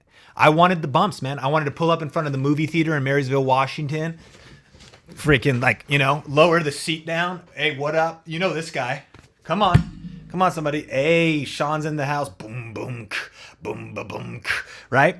I wanted that system, man. I wanted the subs. And so what did I do? I worked my freaking face off all summer long. Cut grass, every kind of grass. Mower deck, driver mower, pusher mower. And the system was expensive, man. I spent like $13,000. And anyone who knows, right? A couple JBL subs, a sick amp. And you need the RMS power on your amp, not the peak power on your amp. Come on, amateurs. You got to have the legit power to drive your speakers. So I wanted this end result, and I found a way to come up with the money by working. I just want to encourage you. I know we're at different seasons, different school or whatever, but that's why it's a mindset shift. If you just want to dabble, fine. It's a slow road. Learn a little, read a little. But if you want to go all in, I encourage immersion. And you mentioned someone I haven't heard of. I understand that some of these programs can be very expensive. Like programs can cost $200, $1,000, $2,000, more than that. But like, what is it worth based on how it's going to change your life 5-10 years from now? And I'm not saying none of those things are magic pills. People sometimes think the transaction changes their life. No, it's like going to school. Why do you go to a university? Do you want to talk about spending money? That's going to cost you 50, 100, 150, 200K to rack up university debt to get information that may not help you build a job in a degree that might help you. So all I'm saying is I'm just trying to encourage you that you can find a way to. By the way, you got to invest in software too. At some point, you're probably going to buy software and buy cameras and you know what I mean? So switching our mindset to investing in ourselves and in our businesses is our culture. It's our DNA. It's who we are as people. We don't invest in dumb stuff. I'm talking about our tribe and even Heather and our team. We so care about our future and our knowledge and our value that we're huge proponents. And when we make more money, we invest more. We just are now registering for a Dallas event and the plane tickets and the hotels because we've always realized the best investment we can make is in ourselves. Debbie, I'm more afraid of starting a direction and finding out you don't know enough about it to stay focused on it. Can you teach something as you're learning? It's so good, Debbie. Yes. All you need to be is one step ahead. All you need to be is one chapter ahead. Scary, but imagine if you just said, I'm going to release one chapter a day to YouTube Secrets. I would only have to get you one chapter today. Then I'd be like, oh crap, I need to get a second chapter ready for tomorrow. But that is the best way to do it. What's so cool is all this online stuff, we count ourselves out because we think we're not experts. We count ourselves out because no one has given us permission to create a course, to start a YouTube channel. Guess what? No one is coming to give you permission. Or I will right now. You have permission. You do, but you didn't need it from me. You can choose yourself. You want to read a great book? I'll put another one on your list. It's called Choose Yourself, James Altucher. It might be 99 cents on Kindle. Choose yourself, because you got to choose yourself, man. No one's, your parents, nobody else. They're not gonna do it for you. But I encourage you, choose yourself. One of the best Kindle books you could get free. It's probably like 99 cents or something, or it's free with Prime. I mean, that's a pretty good deal. If you got, or 99 cents, Choose Yourself, get the physical book. Really, really good. Choose Yourself. And so, but you got to choose yourself and just start sharing. And all you need to do is share your answers for the few steps. I'll tell you, and let me give you this as an example. First thing I figured out how to do was rank videos. So the first course I ever made was called Video Ranking Academy. And Heather and I built that back at the beginning of 2016. Now we have something that's called like our Inner Circle program, and it's closed, so you can't get in, but that's not the point. It's about, but that is our Inner Circle program about online business, online marketing, and social media.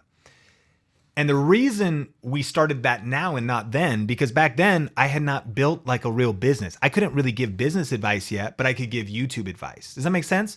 I hadn't really expanded on all the social media platforms, but now we're healthy on all the platforms. But at the time I couldn't. So at the time I was teaching just YouTube, and now years later, we've expanded to say, if anyone wants to learn how to build a 6 to 7 figure online business and learn the latest online social media marketing strategies and online marketing strategies and build a business like ours, that's what our monthly membership program Inner Circle is all about. And if that sounds interesting to you, it'll open again in the fall. So probably around September or whatever. And you could keep that on your radar. But my punchline is this. Now I'm 3 years past. I want you to start where you are. Serve one specific thing, whatever you can do, and trust yourself that you're going to have to. Here's the cool thing. It'll force you to level up. That's one of the greatest things about putting yourself in pressure situations is it causes you to grow. Where there's no pressure, there's no growth, right? Where there's no resistance, there's no growth. You don't grow your muscles by sitting on the couch. You grow your muscles by putting them under stress and pressure. So when you put yourself out there and you make some videos and you start being consistent, it'll force you to learn more. It'll force you to learn that next thing. But all you ever have to do is just help someone who's one step behind you go one more step.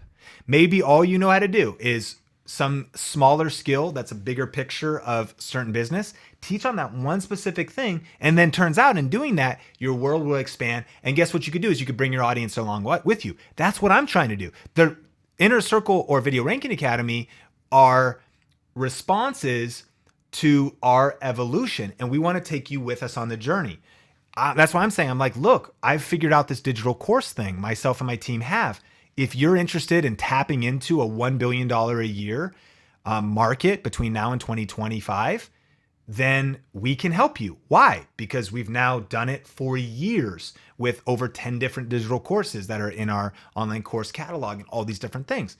But we couldn't have helped you with that before. But what I could help you with YouTube. And guess what? Before YouTube and really getting the results on YouTube, I could help you with the cameras and the lighting. And even before I was a full-on expert, I had already wasted some of my $10,000 loan that I'd spent on cameras. That's why I love camera reviews, because I'm like, look, a lot of people, you'll waste money on the wrong things or the wrong accessories or the wrong model that's not really for your needs. So I'm just here to help you with the information I had at the time. Make sense? That's what I want you to do. Your YouTube channel, your course, your social media, you can serve, help. You're an expert right now if you're 2 or 3 steps ahead, 1 step ahead. If you're 1 chapter ahead, then you just have to work on the next chapter while you're helping your audience with the chapter before. Hey, if you're getting value, smash the like button. Thanks for being here live. Thanks for hanging out. If you're here on the replay, thanks so much for being here. And I got some more questions that I'm going to get to, but a few resources that I just wanted to put on your radar. We had a lot of questions come on. I'll put a lot of resources in the YouTube description. So if you want to grow your Instagram, grow your business, learn more about YouTube. There's a list of distinct things that I hope are labeled well in the YouTube description, including a training. Number one, a few people asked about YouTube. If you've never watched our free YouTube masterclass, tubeinfluence.com, and this is why I'm not really taking YouTube questions, is because if you haven't seen that, that goes really deep in a lot of the strategies. But today, as we talk about building your income online and how to do it with social media, I would be remiss not to share this training with you, because Chalene Johnson, you might have saw the video today. Check it out. It's on Think Media, 21 ways to make money. She taught it on social media. She spoke at our event last year called Grow with Video Live. And at the event, she shared the 11 ingredients of building a successful, sustainable, and scalable and profitable online business. One of them is social media. If you want to watch that training, it's at idea-to-income.tips. And I'll also put a direct link to it in the description, because the URLs are acting kind of weird. And we just do those for convenience. By the way, what you'll see, this is a little power tip. Idea-to-income.tips is a easy to remember and say URL. What that is a redirect to like the link you'll see. It's like courses.seancannell.com/MIA free training or something, right? This long URL. What we do is we consolidate those, because on social media, it's nice to be able to verbally during a live stream say, hey, just go to idea-to-income.tips, right? I could even can you help me? Can you type that in the chat for me? Type idea to income, not plural on ideas, idea-to-income.tips. But see what I'm saying? Like this for you as well. You go to GoDaddy, you could buy a URL and you can redirect in a URL. It can be helpful to sending, traffic different places.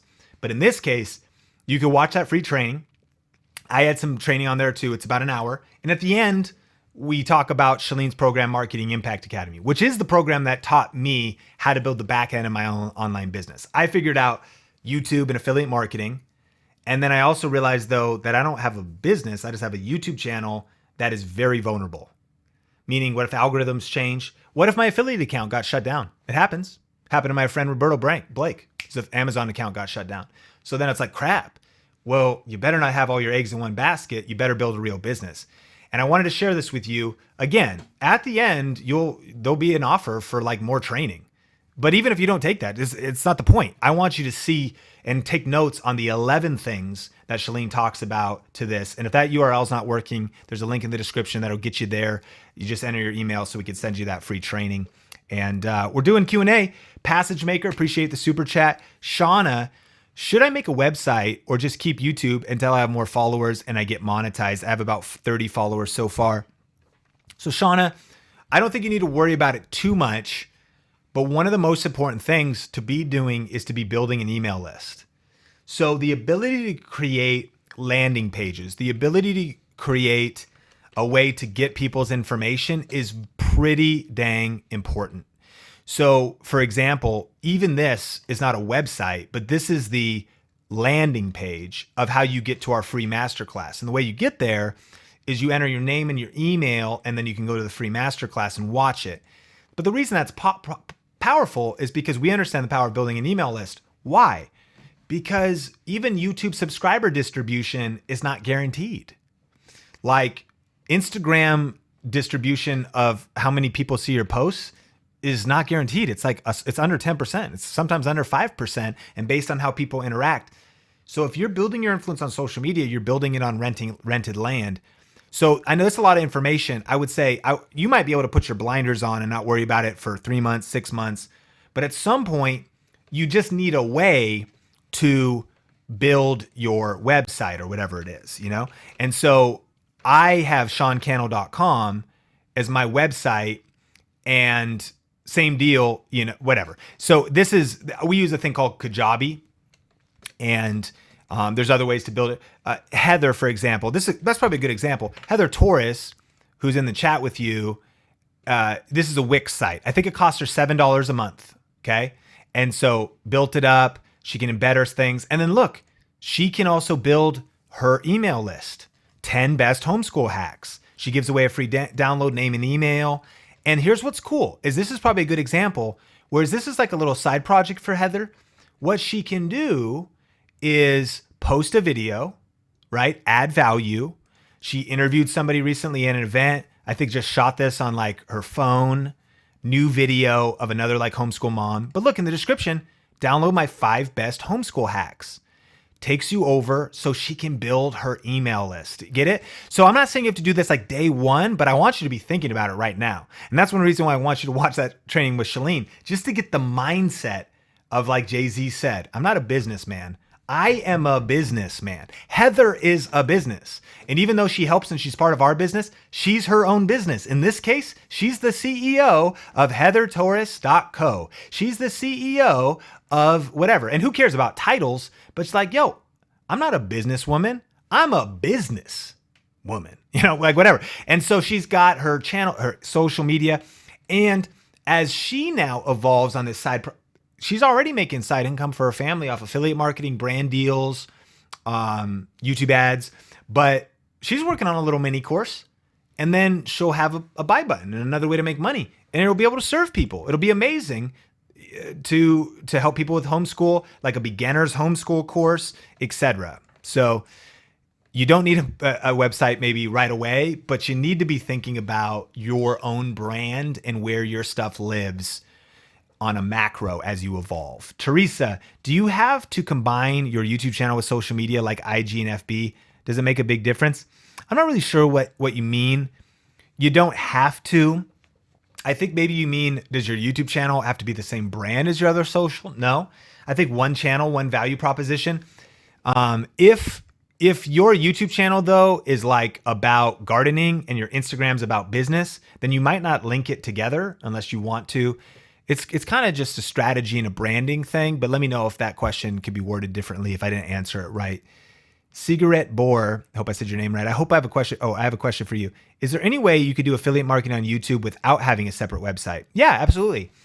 They approve YouTube channels now. You could just submit your YouTube channel. The biggest thing with Amazon is, number one, don't apply before you have some momentum.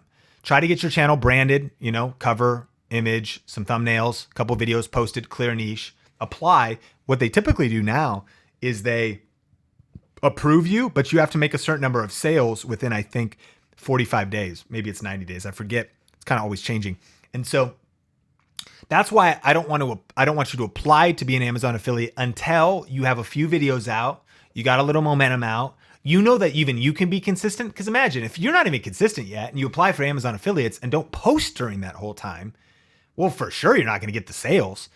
But if you know I'm posting videos, I'm getting some views, I've got a little momentum, now I'm going to hit up Amazon and get approved. And then what I'm going to do is I'm going to release some strategic product review videos, some strategic videos that are related to affiliate marketing with hopes of triggering those sales and then scaling from there. So it's kind of like a step-by-step thing. And that's what I'd recommend. Cover file, when should I start running ads, paid or unpaid? Is it better to gain views and subscribers first or run ads right away, even if you're a smaller channel? Ads are like gasoline, but I believe you should only use them once you have a fire burning. So I think what you should do is gain views and subscribers first organically. And once that is happening, for sure, consider paid ads. Think about it. If I take a bucket of gasoline, which is paid ads, a mason jar of gasoline, and I actually pour it out on my floor right now, okay? Literally just like water on my floor, but like thought it would be cool for the YouTube video, and now I got a bit wet spot, but you get it. So I poured out right here, and actually I got a candle right here. Wow, the analogies, the illustrations. I'm not gonna pour water on it. And so if I took this, can you imagine that? That'd be an amazing video. If this was gas and this, and I'm like, let's see what happens. Woof, like, right? So you need a fire first, okay? So if, organic traffic is getting a little candle burning. And by the way, this is some Loft number 7 Grapefruit Blanc scented candle. Thank you, Sonia, my wife. This fragrance, right? Whatever. So you got your fire burning. Now this is happening. Paid ads will make it turn into a rager, but you've already proven it organically. The biggest mistake maybe a small channel makes is trying to use paid ads to grow when they maybe haven't figured out their voice and their vibe yet. Paid ads will only make, this is hard, but a bad product fail faster. So what you want to do is dial in your product. Your product is entertainment, is education, is information on your YouTube channel. You want to dial it in. It doesn't even need to be significant growth. Just like I got my rhythm, I got it going, and then ads can help you scale faster. Well, hey, if you're getting value out of this stream, we've been on here almost 2 hours. You guys are hardcore. Teresa, I love these analogies. I got to get a towel to dry this water that I just dumped. But when you dump the gas on no fire, nothing starts. That was meant to be. All the gas in the world poured on just a piece of concrete, nothing would happen. But you want to pour it on a fire that's already started. I think that probably came across. I see you, Mag. I see you, Fair J, Hamilton Farm. Love that we're hanging out. If you haven't hit the like button right now, can you hit the like button? And so far, we've been taking a lot of questions that have been based around our topic. I'll take a couple more that are just some of the random or off-topic questions. Southern Farm and Kitchen, how can I get 8K followers on Facebook to follow me on YouTube? I think that the biggest thing we like to say is use your Facebook page to grow your Facebook page. Use your Instagram to grow your Instagram. And if you grow some real influence on these platforms, then you can send them over to your page. I'm going to give you some tactics though. Does that make sense? What you don't want to do is just use your Facebook page as a marketing channel for your YouTube channel. It won't work because Facebook doesn't like sending traffic over to YouTube. But what you might want to do is use your Facebook page to put out valuable content and then from time to time give call to actions to your videos. So here's some tactics. We've got 45,000 likes on Facebook or 43,000 followers. I don't know if it's, I don't really actually know. Is it double that? Is it, I don't know. Okay, so Facebook's doing pretty good. Here's a call to action to a free checklist. This is sending people away from Facebook, okay? Here's a call to action to tonight over on YouTube. But notice 248 people reached, 3 likes. So this is, I'm in the business area. But if you were to post something that is a question, look, no link to YouTube and a good image, 2,434 people reached. Why? It's engaging, there's comments, there's likes, it's a question, and it's no link. Facebook will reduce your reach when you link away. So my point is, back to the jab, jab, jab, right hook question, you need to jab on Facebook with like a post like this. Engaging, value, conversation. Here's another engagement one. People reached, very good.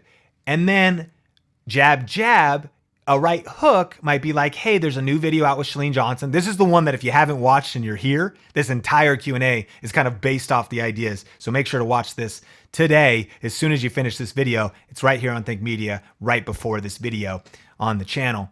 But this is a call to action away to YouTube. And look, still pretty good. I mean, we still are getting reach. Here's why we get reach. Couple hacks here. This is an uploaded thumbnail and not just the YouTube video.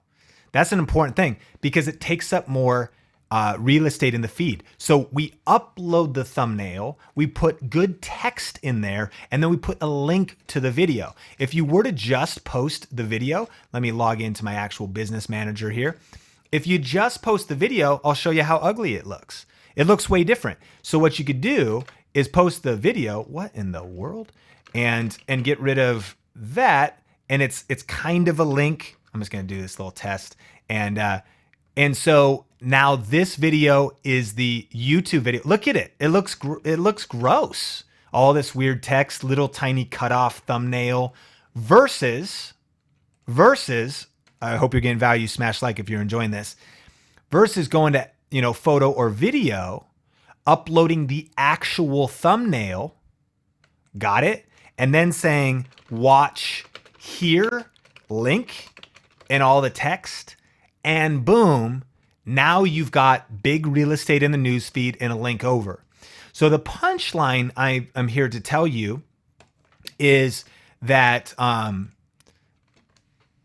think about, though, picking a support social media platform to your main channel, linking, adding value on it, meaning uploading micro content, asking questions, uploading pictures, engaging with your audience, and then from time to time in smart and strategic ways, like I showed you, learning the platforms and the nuances of the platforms, link away to YouTube, and yes, you can send traffic. Hope that adds value. We have a question. Is my niche too small? for instance, that was the kind of a radio question. I think we hit that. Eric, what are some platforms if you want to start selling merch for your channel, and how do you do it? Any of the platforms work. Instagram's good to show it off. Link in bio to go buy merch. YouTube's good. If you like this jean jacket, link below. There is no link, but link in bio, link in the description, your own blog. All the sites work. It kind of comes down to, if you want to sell merch, you got to create it. And how would you do it? I mean, the easiest way is to just go to like Teespring, which I think integrates with YouTube, and literally you could have a shirt designed and for sale in minutes, right? You could just like log in. Probably I don't have an account, but whatever. And then boom, you could sell anything. And what can you sell? Backpacks, spider things. Get inventory, sell products, collect profit. They walk you through. You just do it. And then the key is that's where you're getting the stuff done. And there's a lot of different sites for it, but you can make the stuff there, but then you need traffic. So build your influence wherever you're most comfortable. I mean, you could do it on a podcast. Hey, by the way, our new shirts are out. You can't see them. You can only hear us, but trust me, they're really good. Go to ourreallygoodshirts.com. You'll love them, and drive traffic to it. A couple more. How can a high schooler make money on social media? Well, first of all, make sure that you're of age to be on the platforms. You probably are, because I think 13 is sometimes the limit. But to collect money, you might need your parents' help, because for them to transfer money to a social security number or a bank account, you may need to be 18. So build up the back end. And then what you could do is affiliate marketing, YouTube ads, sell something. It's actually exactly the same. Just make sure you figured out a way to collect the payment or get approved for the affiliate account or whatever, which might mean getting parents involved. And then the other way to do it is, let's just never forget, you can always just sell your services. If you can edit videos for someone, you could just work from home editing videos once you get enough clients, right? If you can edit photos. And that's why I want to encourage you, when you say how to make money, check out the 21 Ways with Shalene, because she talks about like closed captioning videos for people. And she talks about these things that I think for some of us, it's almost, I saw one person in the comments was like, there was no ways to make money in this video. And I was like, number one, that's idiotic. And number two, though, I think is that we all want this like magic pill, not realizing you got to work. Like, you got to actually do some work. Like, even if you work to build a course, or you work to, I got to work, man. I mean, making the videos on Think Media might look like it's easy, but like I research, man. I put the time in, and I research, and I practice, you know what I mean? You got to work no matter what. Like you're going to work on something. What I love is working on highly leveraged things, something you could create once and sell multiple times over and over, because then you don't have to work as much. You then can create passive income and leverage. So you have something working for you when you're not working. And social media is like that. Your videos can get views when you're not working, so you can make ads. Your videos can sell affiliate products when you're not working if they rank, so you can make truly passive income.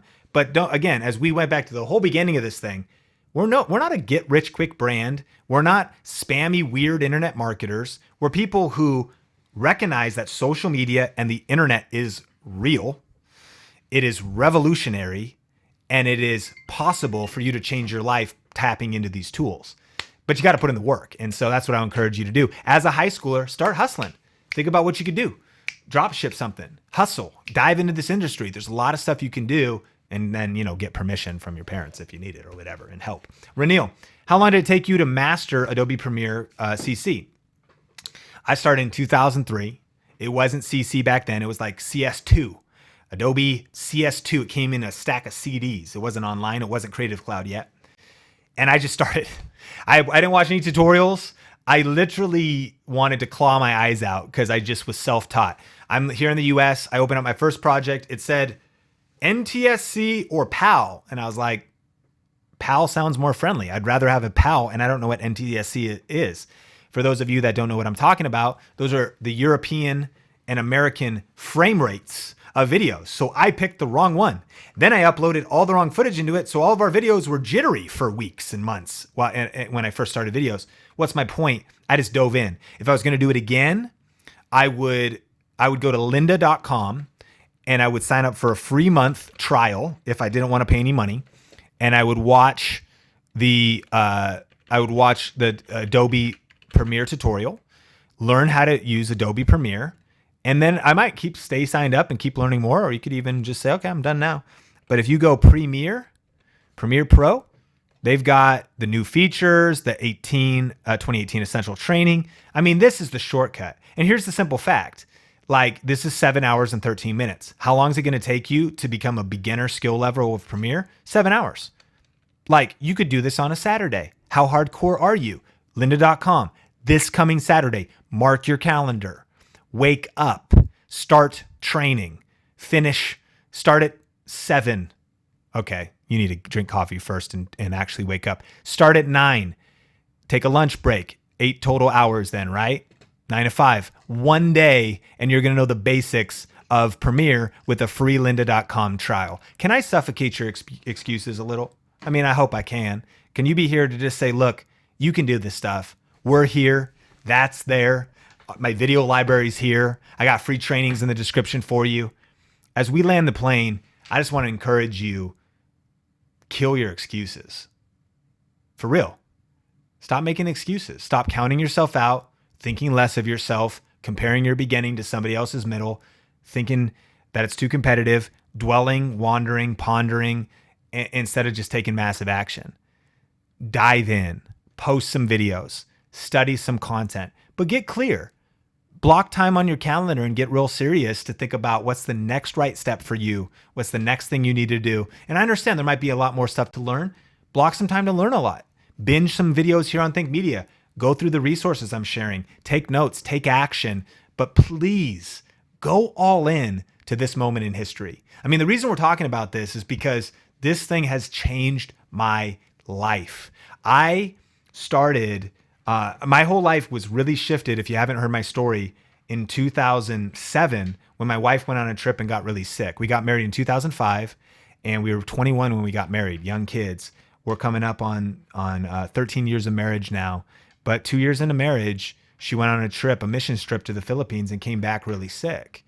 And she started dropping weight, started throwing up 10 to 15 times a day, and was in a really healthy position and dropped all the way down to 82 pounds. Doctors didn't know what was going on. You had doctors saying like, why don't you just stop being bulimic? Why don't you just stop being anorexic? And you can imagine she's throwing up 10 times a day by something she has no idea why. How humiliating and demeaning that was. And then how scary it was for us to be like, F you, man. What the heck are you doing? Telling my wife, like, she's not making this up. But eventually we went to Virginia Mason in Seattle, Washington. They had Sonia eat radioactive eggs so they could watch the eggs go through her digestion. They go, sure enough, you've got gastroparesis, slow digestion, where the vagus nerve gets damaged. And today, she has a pacemaker. Like people have a pacemaker for your heart. She has a pacemaker for her stomach. 2 electrodes connect to the vagus nerve, cause your stomach to digest a little bit better to fight gastroparesis.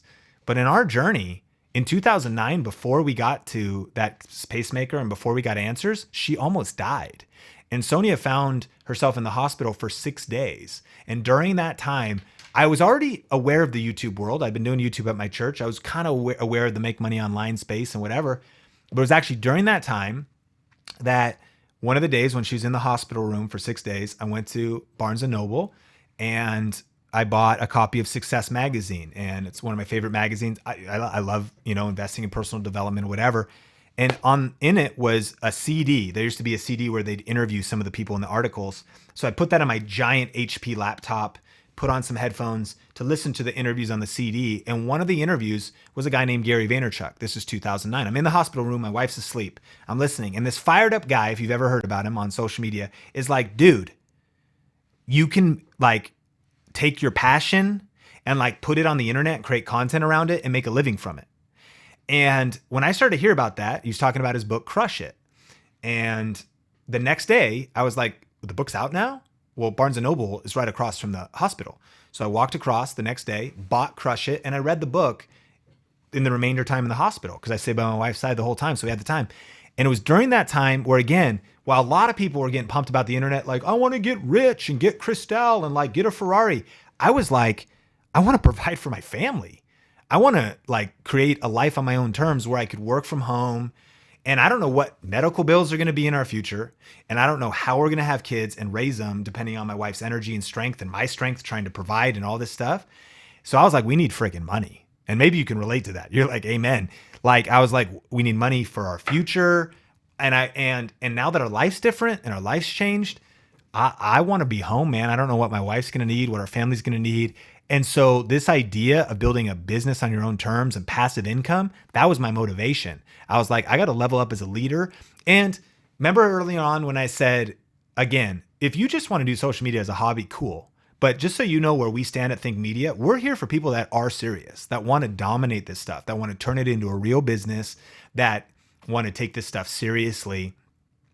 And that was my serious moment where I was like, okay, look, I'm not just on YouTube to just goof around. I might goof around on YouTube, but like, I'm going to have fun. I might do some stuff, but I'm going to figure it out. Like, I'm going to figure out how to monetize it, build a real business. And that set me on a whole new trajectory, 2009. From then on, I was already in the space, but I had a whole new resilience, grit, focus. Why? Reasons. Reasons come before results. My reasons became so strong that I was like, come hell or high water, come setbacks, come good days or bad days, I'm just going to keep pressing forward until I figure this out. I'm going to choose careers and jobs and who I work with and where I go. I'm going to try to get around the right people. I'm going to try to be in the right places. I'm going to try to be a part of the right programs. I'm going to do everything it takes to figure out this goal. Why? Remember the myths? Because it's not that it's easy, but it's possible. And when I had the unlock that this is freaking possible, I was like, dude, it might take 3 years, it might take 30, but like, this is the new era. And I'm so grateful that I kind of had like a peer into the future with someone like a Gary Vee. And maybe this is your moment right now. I don't know what you're going through in your life. I don't know what good or bad you're facing, but right now there might just be a switch for you to just say, dang, that's the click. I got to really go all in. And what I mean by that, all in might be you still got to go to your job tomorrow. Like, you still got to go to school, but it's like, okay, no, I could become like a Navy SEAL on my schedule. I could become like a Navy SEAL on my calendar. I'm going to take my free time. If you want to build something as an entrepreneur, working 8 hours at your 9 to 5 is just the minimum. You have to figure out how to get more energy, more hustle, more tenacity to build your side hustle. Everybody has to do the basics. If you don't, what a blessing. I had friends who, because their husband was working full time, they were able to build their YouTube channel full time from the start because he was paying the bills or whatever, and it was a team effort. But don't compare your circumstances to someone else's circumstances. Whatever your circumstance, you can get sniper on your schedule. You can get disciplined in your routines. You can develop the habits and the skills and the competencies needed to do this. It's going to take time. It's going to take effort. It's not going to be a linear path, maybe like you hope it'd be. For some of you, it might take a month and all of a sudden there's your breakthrough. And for some, it might be a journey like me where it felt like it was years and ups and downs and different jobs and careers along the way and different things, but it's brought me to where I am today. But friends, this freaking internet thing and social media is here to stay. It's changing the world. The data has been proven. The case studies are too numerous to count. You know too many people that are doing this full time, that are figuring out how to grow their business and their social media, and there's no reason you should be not a part of it. Please do not put other people on pedestals. What we do is we think other people on pedestals, oh, if I had their this or their that or their time or their background or when they started. No, don't put anybody on a pedestal. That person that is doing that probably started before you, has probably put in 100 to 10,000 more times effort than you and time and work, and therefore they're reaping the results of that. The reason I say that is when you acknowledge that, you can then say, okay, then what's waiting for me is on the other side of my hustle, my studying, my practicing, my collaborations, the information. By the way, trying a few things. If you tried, I'm the guy with 4 failed YouTube channels, okay? And 2 that are working now.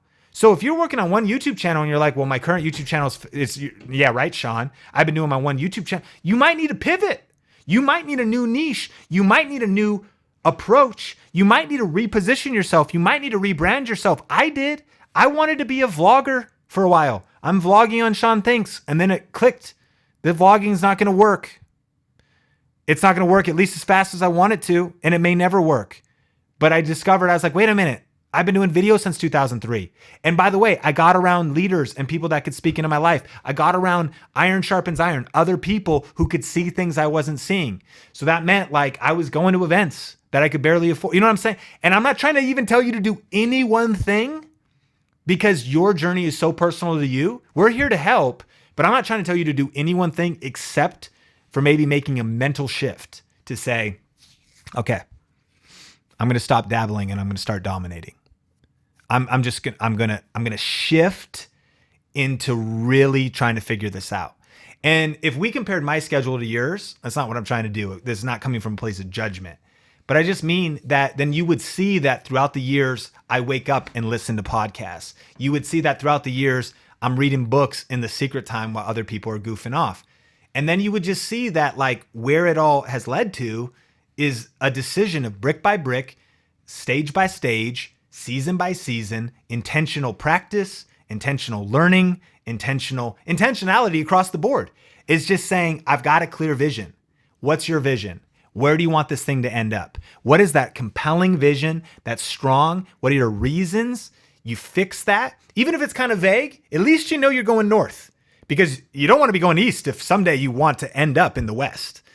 It's kind of that way. I kind of know. And for me, I was like, I knew it was that online space. I read Crush It. I was like, I got to figure out how to make money online.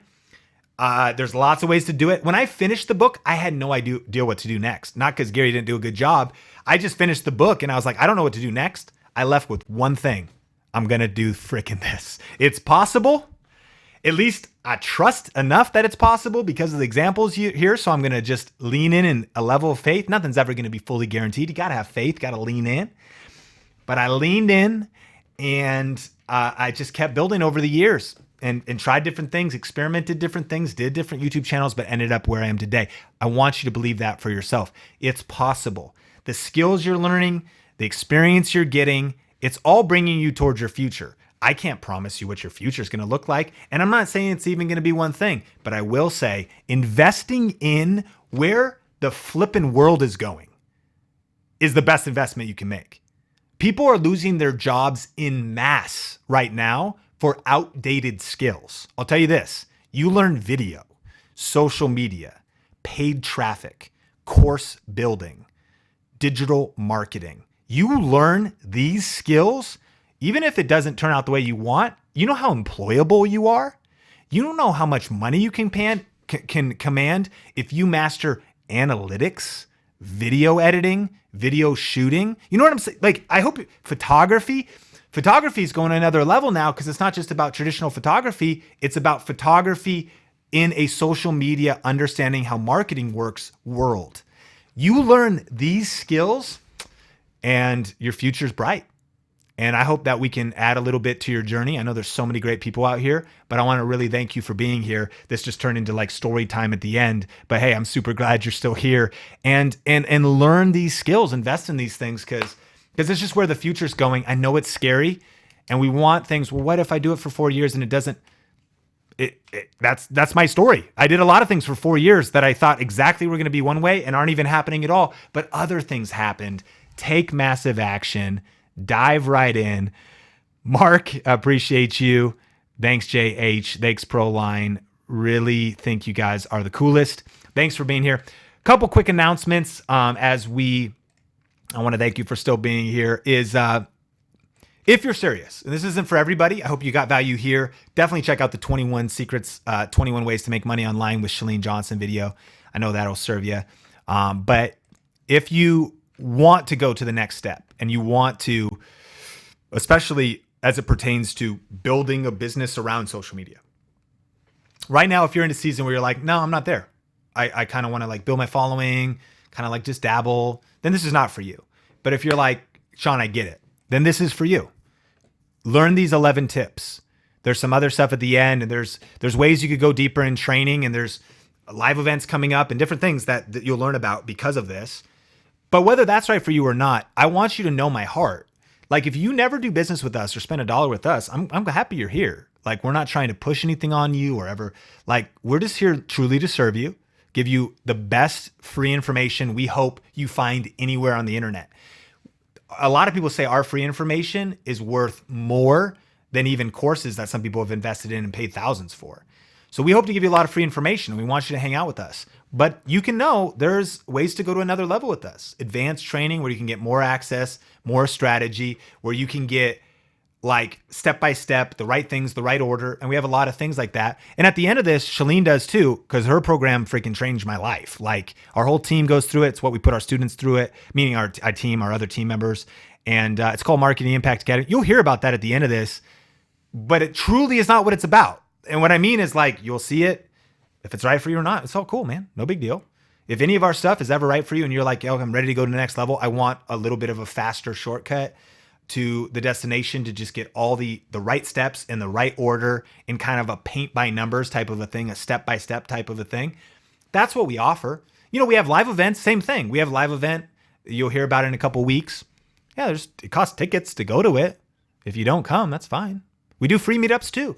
And I just want you to know that here at Think Media, our mission is to help 10,000 people create financial freedom with online video and social media. To learn how to create leverage in your business or build a business and create financial freedom, which is different for all of us, but freedom to live a life on your own terms. And so we're going to do our best with all the content we give you here. We got stuff to go faster, and we're on this journey together, man. It's all cool. Super grateful for you. Thanks for being here. And thanks for being a part of our community.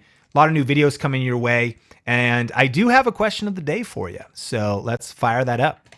And if you did get value, can you smash the like button? If you haven't yet, I appreciate you being here. Question of the day, have you made your first dollar online yet? Have you made your first dollar online yet? It could be anything, AdSense, affiliates. Anyway, somebody PayPal'd you some money because you did a service for them. Have you made any money online yet? Let me know in the live chat, in the comments below. And sincerely, Mark says, yeah. Burns says, yeah. Super affiliate review, yeah. Some people are saying never, not yet. A lot of yeses though. So, I encourage you a couple of things. If you haven't yet, I want you to believe it's possible. Because look at the yeses, by the way. So, I mean, if you're sitting there, look at all these yeses. Like massive people have made money online. If you haven't yet, it's possible. 2, if you've made $1, but you're like, well, I'm not paying my rent yet. Remember that it's proof of concept. Man, my first ever affiliate payment from Amazon, $2.12.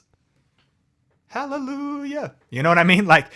But $2, you can't even buy a Starbucks coffee for that. But I was so pumped because I was like, dude, if I can make $2, I can scale that. Dr. Sten, you can scale that income up, man. We got people saying yes, Kimiko, Ray, you can scale that up. Heather's like, that 212 is a game changer. That's right. Hey, we got Floors by Southern Boys. I'm making $1,000 a month. Last month was 987. This month was 988. YouTube ads and 53 from congrats. This is cool because remember when I say it's possible, you got to see that like in the chat right now, people are doing this, right? And some aren't. But keep watching this content and keep taking massive action. And so thank you so much for answering the question of the day. If you're on the replay, answer that in the comments. And thanks again for being here. Smash like, appreciate you so much. I'm going to hit you with an end card that nobody will watch on the replay because we're way too far in the video. Subscribe if you're not subscribed. Click or tap the screen right there if you want to check a playlist out on how to grow a YouTube channel or another video from Think Media right there. And I will see you in the next video. Appreciate you.